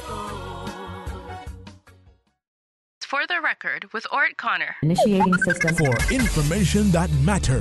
For the record, with ORRETT Connor. Continues right now on Radio Cayman. Good morning and welcome to For the Record. As promised, we're going straight to the phone lines. Caller, good morning. Welcome to For the Record. Morning, Mr. Connor. Morning. How are you? Good. I was just wondering, why don't these MLAs try to have meetings every 3 months to update their people in their constituents? You know, it's like when they are campaigning, You see them every week, every month, knocking on your door, waving you. And now that they're in, they close the door behind them. You know, it's like we're shut off from the people. We need to know what is going on. And I think everyone in this island needs to know what is going on. Why can't they have town hall meetings or meetings like when they're going to try to get in and campaigning and wants to get in? Why can't they have meetings and update the whole public and let us know what is happening? And another thing I would like to call to your attention and many more, they always are talking about Caymanians can't get any job. It's just like what the previous caller said. You have to be qualified to get a job. I see people come from pumping gas into the hospitals, receptionists, people come from the bars, doing all kind of office work. Can you tell me what are their qualifications? And yet they all have work permits. Can you tell me why these people have to have the jobs that we Caymanians? There are Caymanians that have made redundant, that have been in jobs for 15, 20 years, and they can't get a job. They have qualifications. All you can hear, you have to have experience. How can you have experience if you don't give a person a chance? Can you, anyone blind can see what's going on in this island. It needs to stop. And then the thing is, they are taking people from other jobs, replacing them with part-time help. Why can't you get a Caymanian to fill the full-time post? They don't want to pay the insurance. They don't want to pay the pension. They're just using people from other. It's ridiculous. And I mean, if they don't see what is going on, it's a lot of us that know what is going on, and we can lead them to the egg. We can even let them touch them to know what's happening here. But it's like they know what is going on, but they just don't care. We Caymanians are the least. We are rubbed under the rug and walked on and stepped on. And I think it needs to be straightened up. And we need to start having, politicians need to start having meetings into their own district to let the public and the people know what is going on. They can come and they can have meetings when they want to run for you to put their little X. So we need to know what is going on, and it's nothing wrong, but they can't come back every 3 months or so and have an update and let the people know. We need answers, and we would like to know. Thank you very much, caller, for that. And the constituencies are much smaller now. Before, there were districts, and you had 5 representatives for Georgetown, and you had, 4 for Bordentown, 4 for West Bay, 1 for East End, 1 for North Side, 2 for Cayman for the sister islands. Well, they're now single-member constituencies, so they certainly have much smaller constituencies and ways of communicating. But that is the big contradiction here in the Cayman Islands, and we see it in other jurisdictions as well, where local people, Caymanians, are complaining that they can't get work, but it is so easy for others to come and get work. A lot of that has to do with networking, family members, looking after family members. They have a job within a particular business. Boss needs another person. Oh, yeah, I know someone. I have a cousin, who can do this work, and they bring that cousin. Connections. That's how it goes, caller. Yes, Caymanians can do the job. We've been doing it all along. We open the way, even in real estate. When you open the newspapers and you open the magazines, what do you see? Nothing but foreign people selling our land. What do they know about our land? You know what they know about it? Getting the commission and flying and going and laughing at us. Yep. And it's ridiculous. They should never have a permit to sell real estate. They should never, because we Caymanians have to know what we know. And it has to stop. It has to stop. Anyway, you all have a good day. Thank you very much, caller. Thank you very much, caller. There's no question. We certainly have to have a sensible immigration policy. We have to have an immigration policy that is balanced, because we see what can happen in other jurisdictions when the immigration policy is tilted in one direction or the other. So we have to have a balanced policy. But at the end of the day, that balance has to be in such a way that it does not detract and it does not take away from Caymanians. That is really, truly necessary. One of our listeners has written and said, if Caymanians keep selling their lands, what will their children have to pass on? If UK citizens are allowed to sit in our legislative assembly and vote when they really see how nice the island is, they will want to purchase property. Caymanians must lease, like South Africa, where they lease their lands for 99 years, and I think foreigners are not allowed to buy large lots of land like one existing entity, as we are aware of.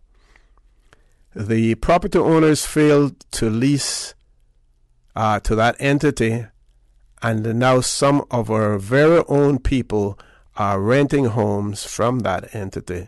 Let's see how many of our people will protest on your subject matter, to sit in our alley and vote. If you grow beans, you cannot expect to reap potatoes.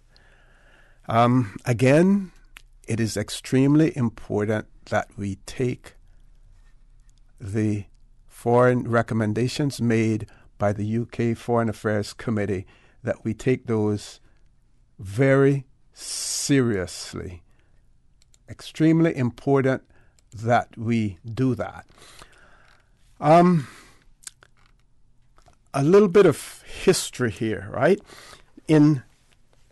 Prior to 1999, right? Prior to 1999, the last policy review of the then dependent territories was a white paper in 1987. That white paper was limited to the Caribbean dependent territories and Bermuda. That white paper had to do, with that. In 1986, there was a constitutional review that was embarked upon, and the person who conducted that constitutional review was the then Chancellor of the University of the West Indies, former Chancellor of the University of the West Indies, a gentleman by the name of Sir Roy Marshall, who was a Barbadian. Then, of course, so after that review in 1986-87, we had the 1999 White Paper, Partnership for Progress and Prosperity. The then Minister for the then Secretary of State for the Foreign and Commonwealth Office at that time was a gentleman by the name of Robin Cook. And he, in his foreword on that white paper, said, "Soon after becoming Foreign Secretary, I announced a thorough review of the relationship between Britain and what were then called the dependent territories. The review has been a recognition of the importance which the government places on the relationship and a sign of our determination to get in the best possible shape for the future." They all say that they relish and recognize the importance of the relationship with the overseas territory. He goes on to say that during the review, we have consulted widely. We have spoken with governments, opposition leaders, and governors of the overseas territories. We have taken advice from parliamentary select committees and others. In the Dependent Territories Association conference last February, I gave a progress report and listened carefully to the concerns of other delegates. I made clear that we wanted to make our relationship work better.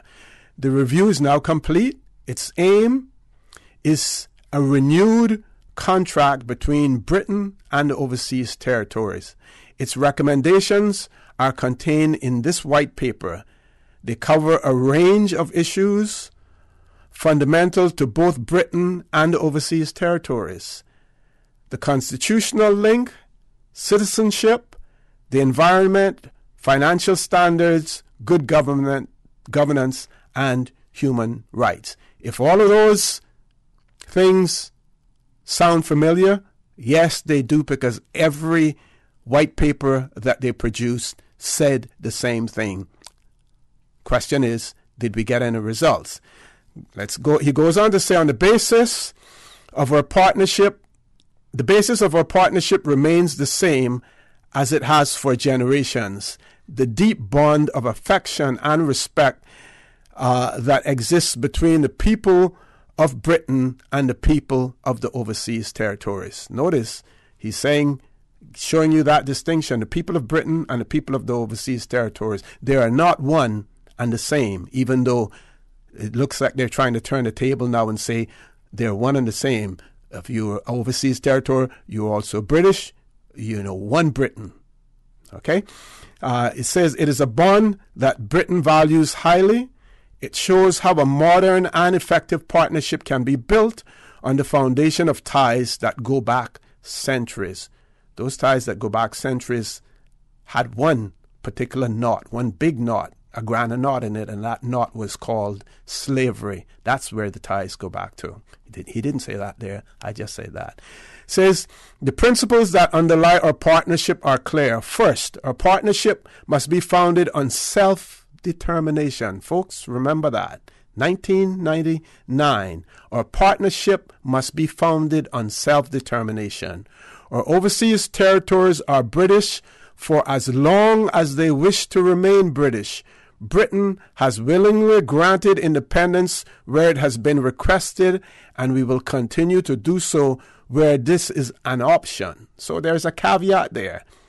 They will continue to do so where it is an option. If there's no option, then you can't get it.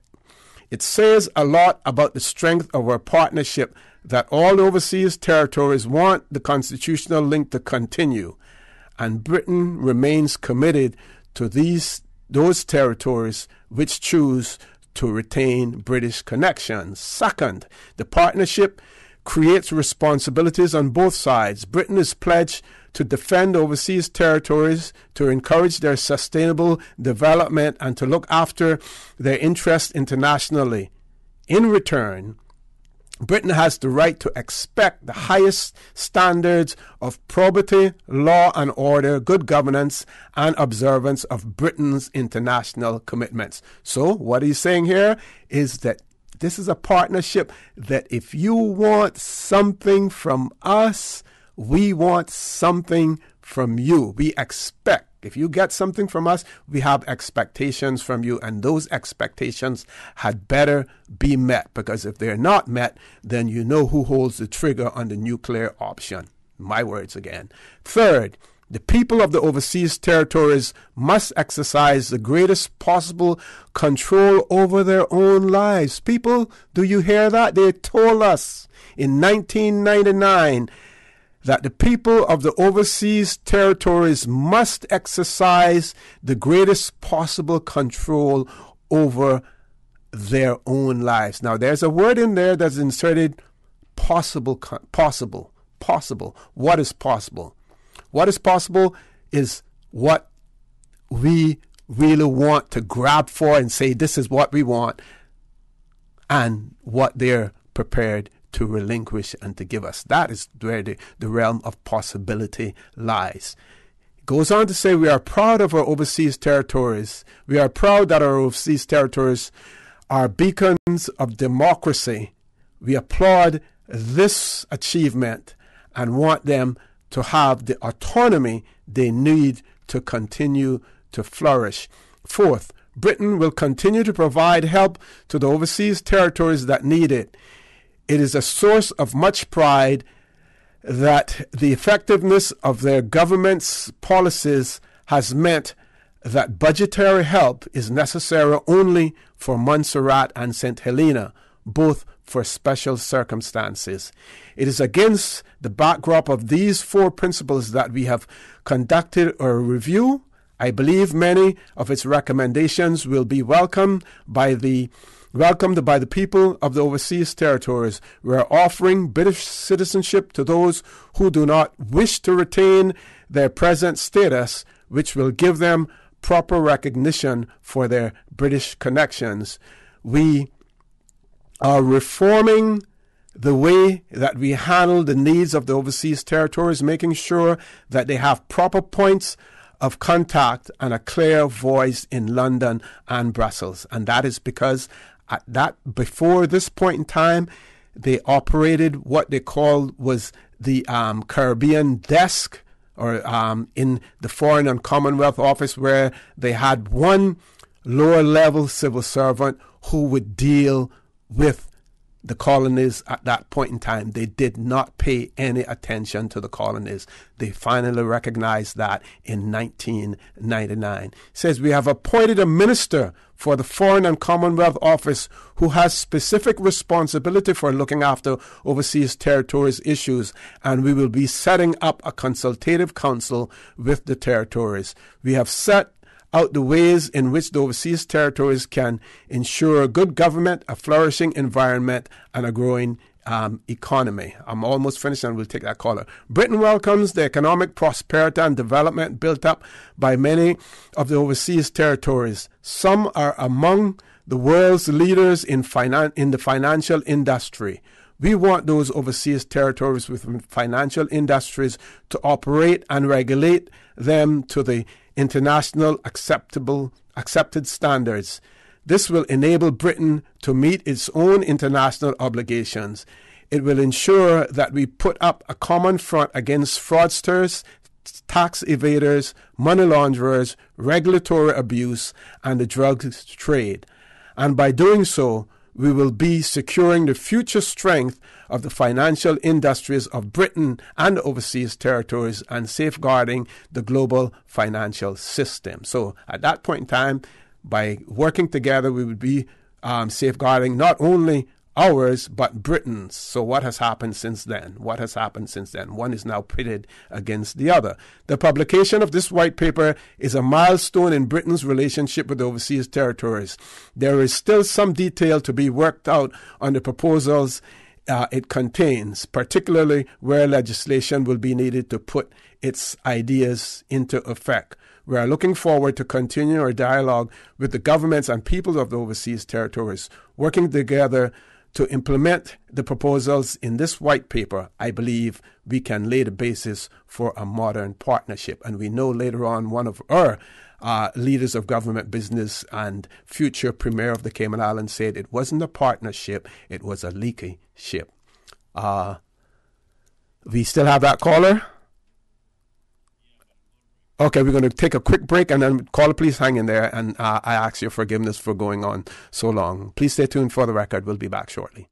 It's March Madness on all SUVs at BAM Motors, with SUVs starting as low as $20,500 and savings up to $6,000. Find the SUV that fits your budget and island living style.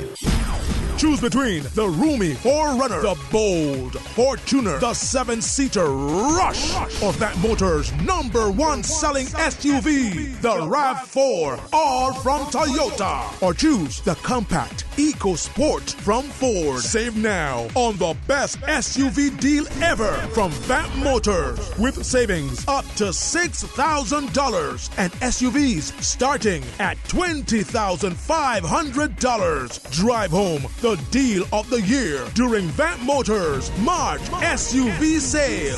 BAM Motors, Walkers Road.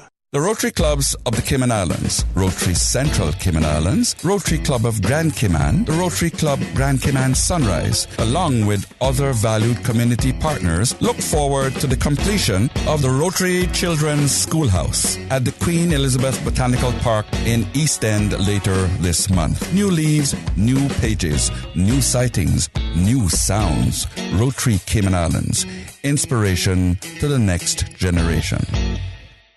Headlines. With the latest headlines. Headlines. All the news when you want it. Tune in to Radio K-Man for hourly headlines of the day's top stories. One of K-Man's bright and shining young stars. Local, regional, international. Headlines. Turning to international news. Updates on the hour between 7 a.m. and 6 p.m. on weekdays. Radio K-Man News. Headlines. Your voice, your choice for today's biggest news. Loose change may not seem like much to you in the moment, but it can sure add up to a lot. Last year, the Meals on Wheels coin drive helped to deliver over 6,000 nutritious hot meals thanks to your generous donations and the awesome volunteers. So please, gather up your loose change or whatever you can afford to donate when you see Meals on Wheels volunteers stationed around Grand Cayman on March 22nd and 23rd and join Meals on Wheels, Davenport Development and Radio Cayman in the fight to end senior hunger in the Cayman Islands. Visit mealsonwheels.ky to sign up today. For the record with ORRETT Connor. Initiating system. For information that matters. For the record with ORRETT Connor. Continues right now on Radio Cayman. Good morning and welcome back to For the Record. We're going straight to the phone lines. Caller, good morning. Welcome to For the Record. Thanks for being so patient. Good morning, sir. Morning, sir. How are you? Yeah. No, that's okay. It was very interesting listening. Fine, thank you, sir. Hope the same can be said of yourself. Thanks. It was very interesting listening to what you said. It's very important what you were saying there. So I hope you give me a few minutes. Certainly. To say something. Certainly. Yes, it is very, very important, and I've said this before, that I have noticed, sadly, lamented it, that most of our people do not understand what obtains at this time, as I continue to call us, a British Crown colony. Mm-hmm. And you have elucidated a lot of very important aspects of it a while ago. And that 20-year-old document starkly shows, as you said, something very important there.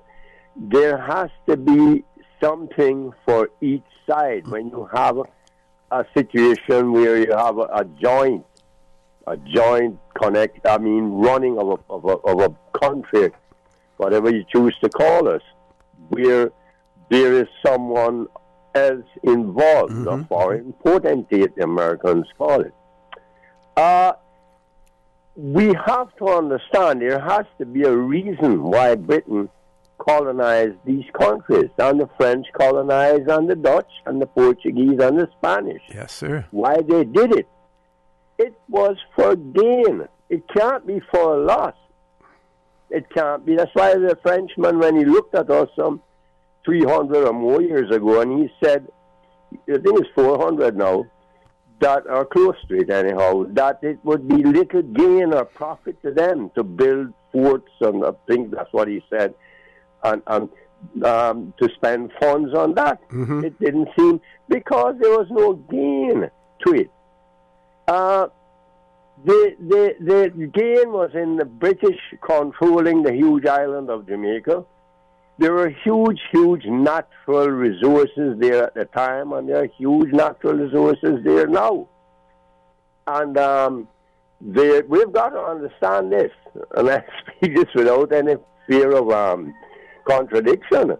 Many of the huge sugar plantations in Jamaica were owned by British members of Parliament. Yeah, that's correct. I'm absolutely certain of this. Members of Parliament. You have to understand there is something to be gained. Why the British, this foolishness about us having $800 in debt or whatever it is, or $750, that's pocket change. That's no money. Do you understand how much money the British were paying into the European Union treasury? Mm-hmm. I think it was something like £120,000 an hour. That's what I think it was. I stand to be corrected, but it was a lot of money. Mm-hmm. So that is negligible. It is not that. There is more. I'm not going to say any more about that aspect of it. It's essential, as you were all talking, the Dr. Steve, And that wonderful lady, dear daughter of the soil, Mr. Risa, and Mr. Roy Borden. I'm going to buy his book. I don't want him to give me one, he said. I really want to purchase it. He's going. Well, if you the first 300, when you purchase that, you're going to get a companion volume of another book for free. Make sure I can. Okay. The problem is I work late every day and I work on Saturdays, but I won't. 6 o'clock. 6 o'clock is the launch. 6, yeah. Anyhow, the thing is this. Going back to this, I'll just dispose of the traffic problem quickly. First,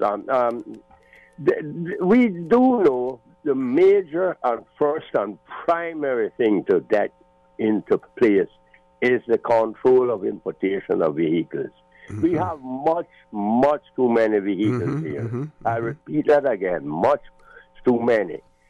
And that has to stop and be controlled. It can be done. The famous C word, courage.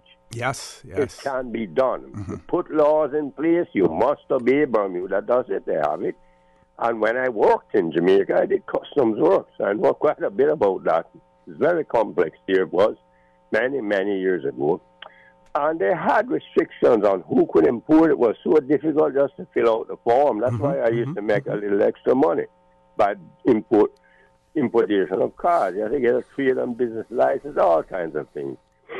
And letters of indemnity and everything. Anyhow, they controlled it, and they had a great bus service there. At the time, it was recognized as the best bus service in the world. And I can tell you that for a fact. Kingston, Jamaica, right through St. Andrew, that included. Now, we need to do that. We can implement that by subsidizing the present owners, the government not getting involved in insuring, or so just subsidize them for the times when it's slow, often holidays where people have to working, domestic helpers, hotel workers in the far eastern districts and so forth. That can be done. It's easy to do. I suggested it 20 years ago almost. The other thing we have to understand is over the years, at the time, it was 1974 September, I think, with the interbank crash, and it affected people in many ways because many of the small businesses, their customers depended on their monies coming from interbank loans and salaries and the things that they would purchase on credit. I know what I'm saying. So those small businesses folded up too as a result of it. And we have to understand the relationship. As you were saying with Mr. Reesa and Dr. Stephen, going around and informing and talking to our people, letting them know, first of all, where we are, what is expected of us. We knew from a long time ago that this was going to come. I believe from Ormond Panton days, we should have realized that this would come about eventually. Our passports say that we belong to Her Majesty. That's what it says. It's the property of the Crown. The Crown is Her Majesty at all times. Doesn't that tell you something? It should ring a bell. It was changed. And the UN Charter recognizes that we belong to the UK too. When you look at Article 73. Yes. And therefore, it's time to get things right, as Mr. Fleming said, 62 years ago. Times, the encyclopedias and guidebooks. We need to have that reality. We can't just live in a world where you see young people running around with a cell phone, the blogs, the Facebooks, the this, the that. Face reality. Wake up and look at things squarely. What we are, what is very important. The preparation for independence, we often talk about the Jamaica. They were well prepared. When I hear people get on the radio and say that, I am very, very sorry. They are wrong. They were well prepared, and they have huge natural resources. The only natural resource we have is our people. We should have, like Mr. Orman, my good friend here, saying that the Marine, we could have concentrated on the Marine school when Mr. Jim and when we knew that the bulk of 50 years ago, the bulk of the money came from the men's allotments coming home. We know that. concentrate on it, build on that. A huge marine school could have been built. Many of our people, that's our resources, going to sea, becoming captains, officers. They have schools now in Jamaica, I believe, for that. Yes. This is the thing we could have caught, so that there would be that backup thing that Cayman would have in the event that we have to say, go really think about a serious form of self-rule, self-government. We did it for 6 or 7 years, 1831 to 1898, were more or less self-rule, self-government. I don't know of any serious catastrophe that it had created at that time. Anyhow, we should have concentrated on building these things. We still can do it now. Make the preparation, but it would take at least, I would say, with modern communication, 5 years we can prepare, 6 years, the country for, might not be full independence, but you would have to, of course, write a new constitution for that before. And at if some you point, don't go, you keep it. You must do it. Caller, we're going to ask you to leave us there. We have to, we're a little bit past our break now. Sorry for that interruption, and I trust that I gave you sufficient time. Folks, please stay tuned. For the record, we'll be back shortly. At Seaboard Marine, customers often ask us questions about their shipments. Hi, I'm thinking of buying a car from the States. Which port do you ship out of? Hi, we ship out of Miami, Houston, and Brooklyn. Just let us know your port of choice and we can provide you with a quotation and answer any questions you may have on insuring and protecting your vehicle during its journey. Shipping shore to shore, Seaboard. K-Man, let's recycle together. It's time for our annual Yellow to Green recycling program. Please collect and drop off old dry directories today. Yellow to Green recycling bins are now located at multiple convenient locations. Foster's IGA locations, Hurley's Supermarket, Yellow, and participating primary schools. Thank you for supporting the Yellow to Green recycling program, turning old directories into reusable materials. Community program is happening now until March 31st. For more information, please visit findyellow.com. Loose change may not seem like much to you in the moment, but it can sure add up to a lot. Last year, the Meals on Wheels coin drive helped to deliver over 6,000 nutritious hot meals thanks to your generous donations and the awesome volunteers. So please, gather up your loose change or whatever you can afford to donate when you see Meals on Wheels volunteers stationed around Grand Cayman on March 22nd and 23rd and join Meals on Wheels, Davenport Development and Radio Cayman in the fight to end senior hunger in the Cayman Islands. Visit mealsonwheels.ky to sign up today.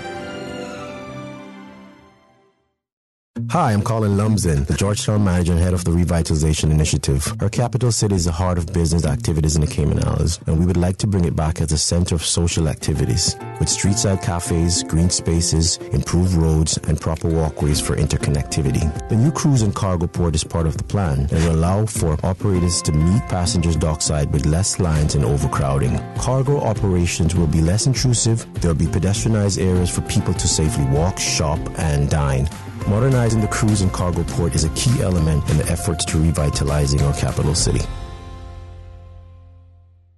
For the record, with ORRETT Connor. Initiating system. For information that matter. For the record, with ORRETT Connor. Continues right now on Radio Cayman.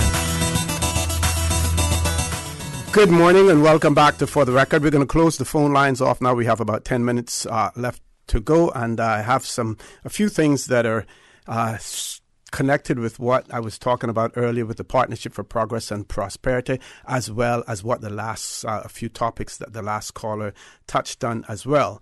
I'll start by 50 years ago, political meeting outlines proposed constitutional changes.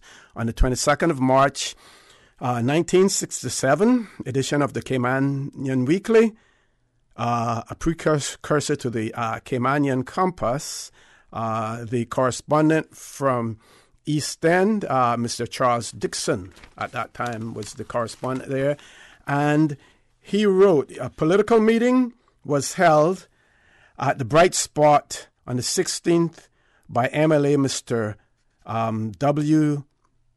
W. Connolly. He outlined to all present the constitutional change planned and its benefits. He said, the general public have been greatly misinformed and led to believe that this is a move to attain full self-government. This is definitely not so. The kind of government we are after, at least for the present, is partial internal self-government. Mr. Connolly made it quite clear to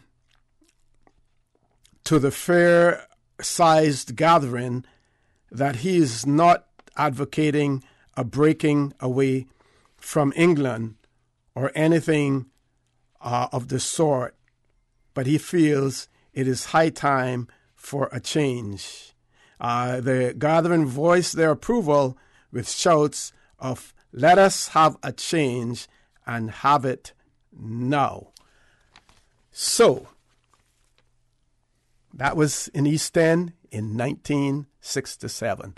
I want to say to people in the Cayman Islands, I listened to people, and I heard yesterday someone talk about the fact that we attract business, we attract investors in the Cayman Islands, and the reason that we attracted them and we continue to attract them is because we are under what they say the British flag, meaning that we're under British rule, we are under colonial rule.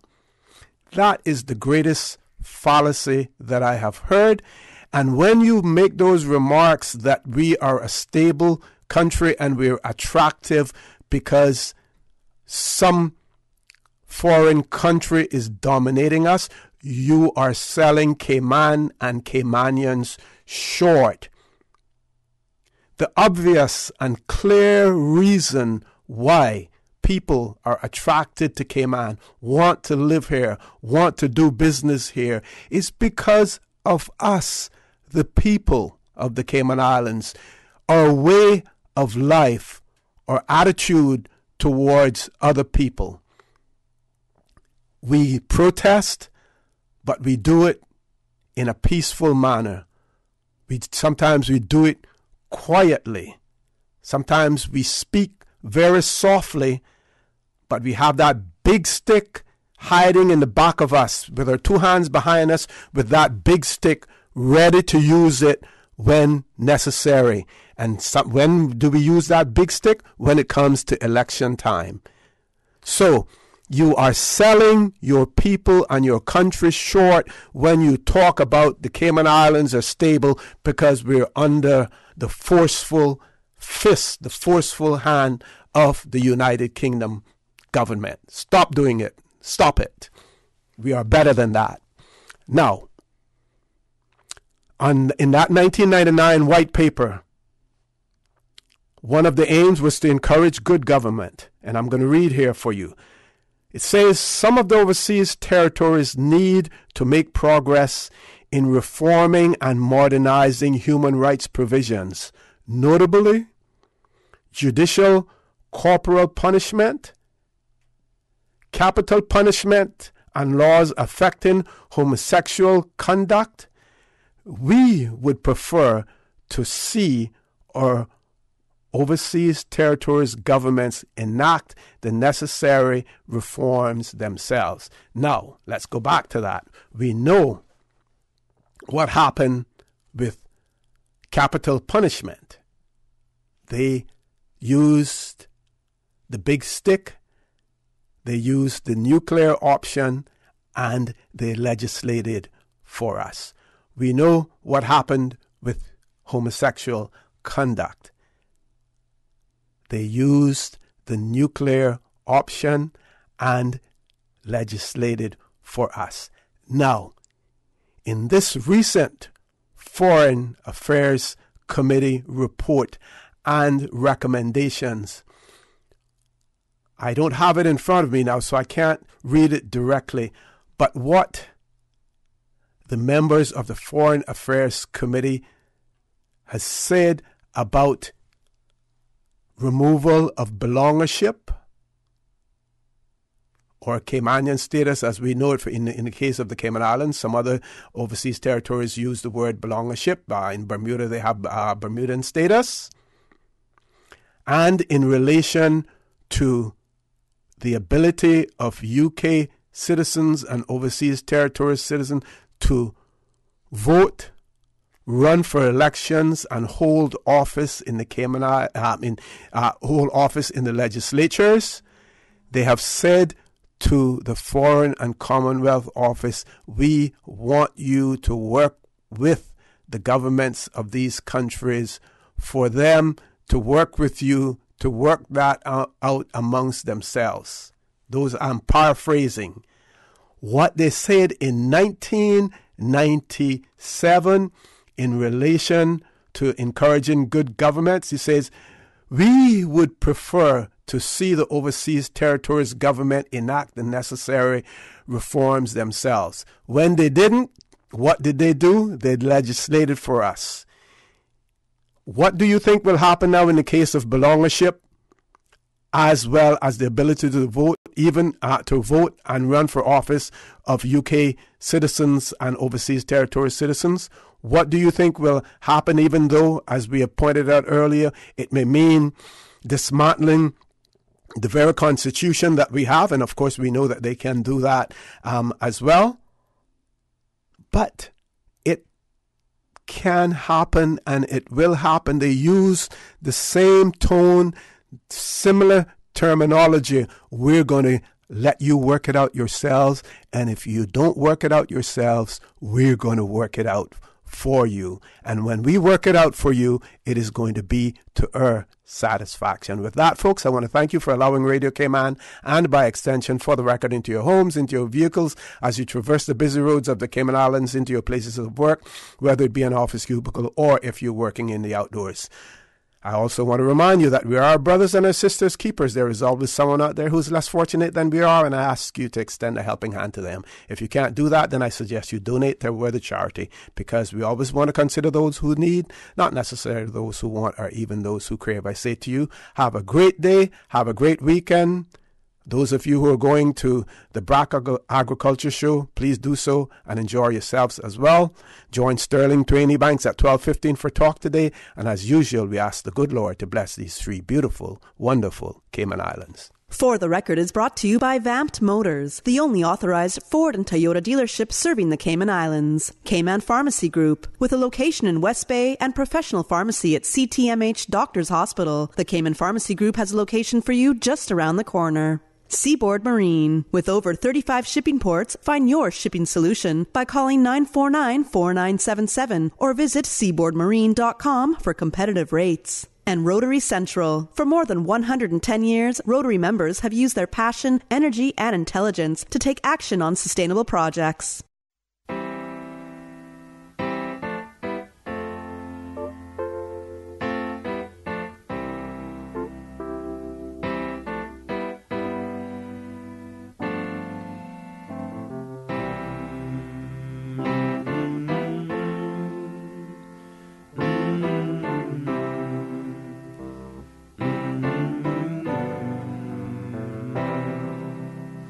Sometimes in our lives we all have pain, we all have sorrow, but if we are wise, we know that there's always tomorrow.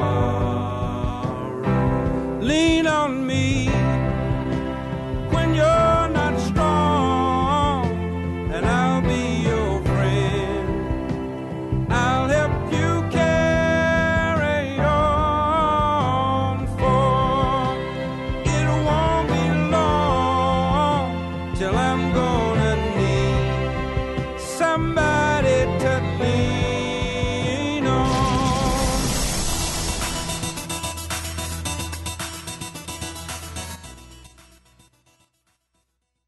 The Department of Environmental Health is committed to picking up your garbage. To avoid delays, please place all of your household garbage in large bags. Do not overfill garbage bags or place loose trash in containers. These risk lengthy stops, which in turn lead to greater delays. Inform your neighbors too. Their poorly packed garbage will delay your pickup as well. Bag it and bin it. We will collect it. Do your part. We will do ours. Brought to you by the Department of Environmental Health. Community radio with a different appeal. The voice of the people. Security through adversity. Stuck on you. Radio for all time.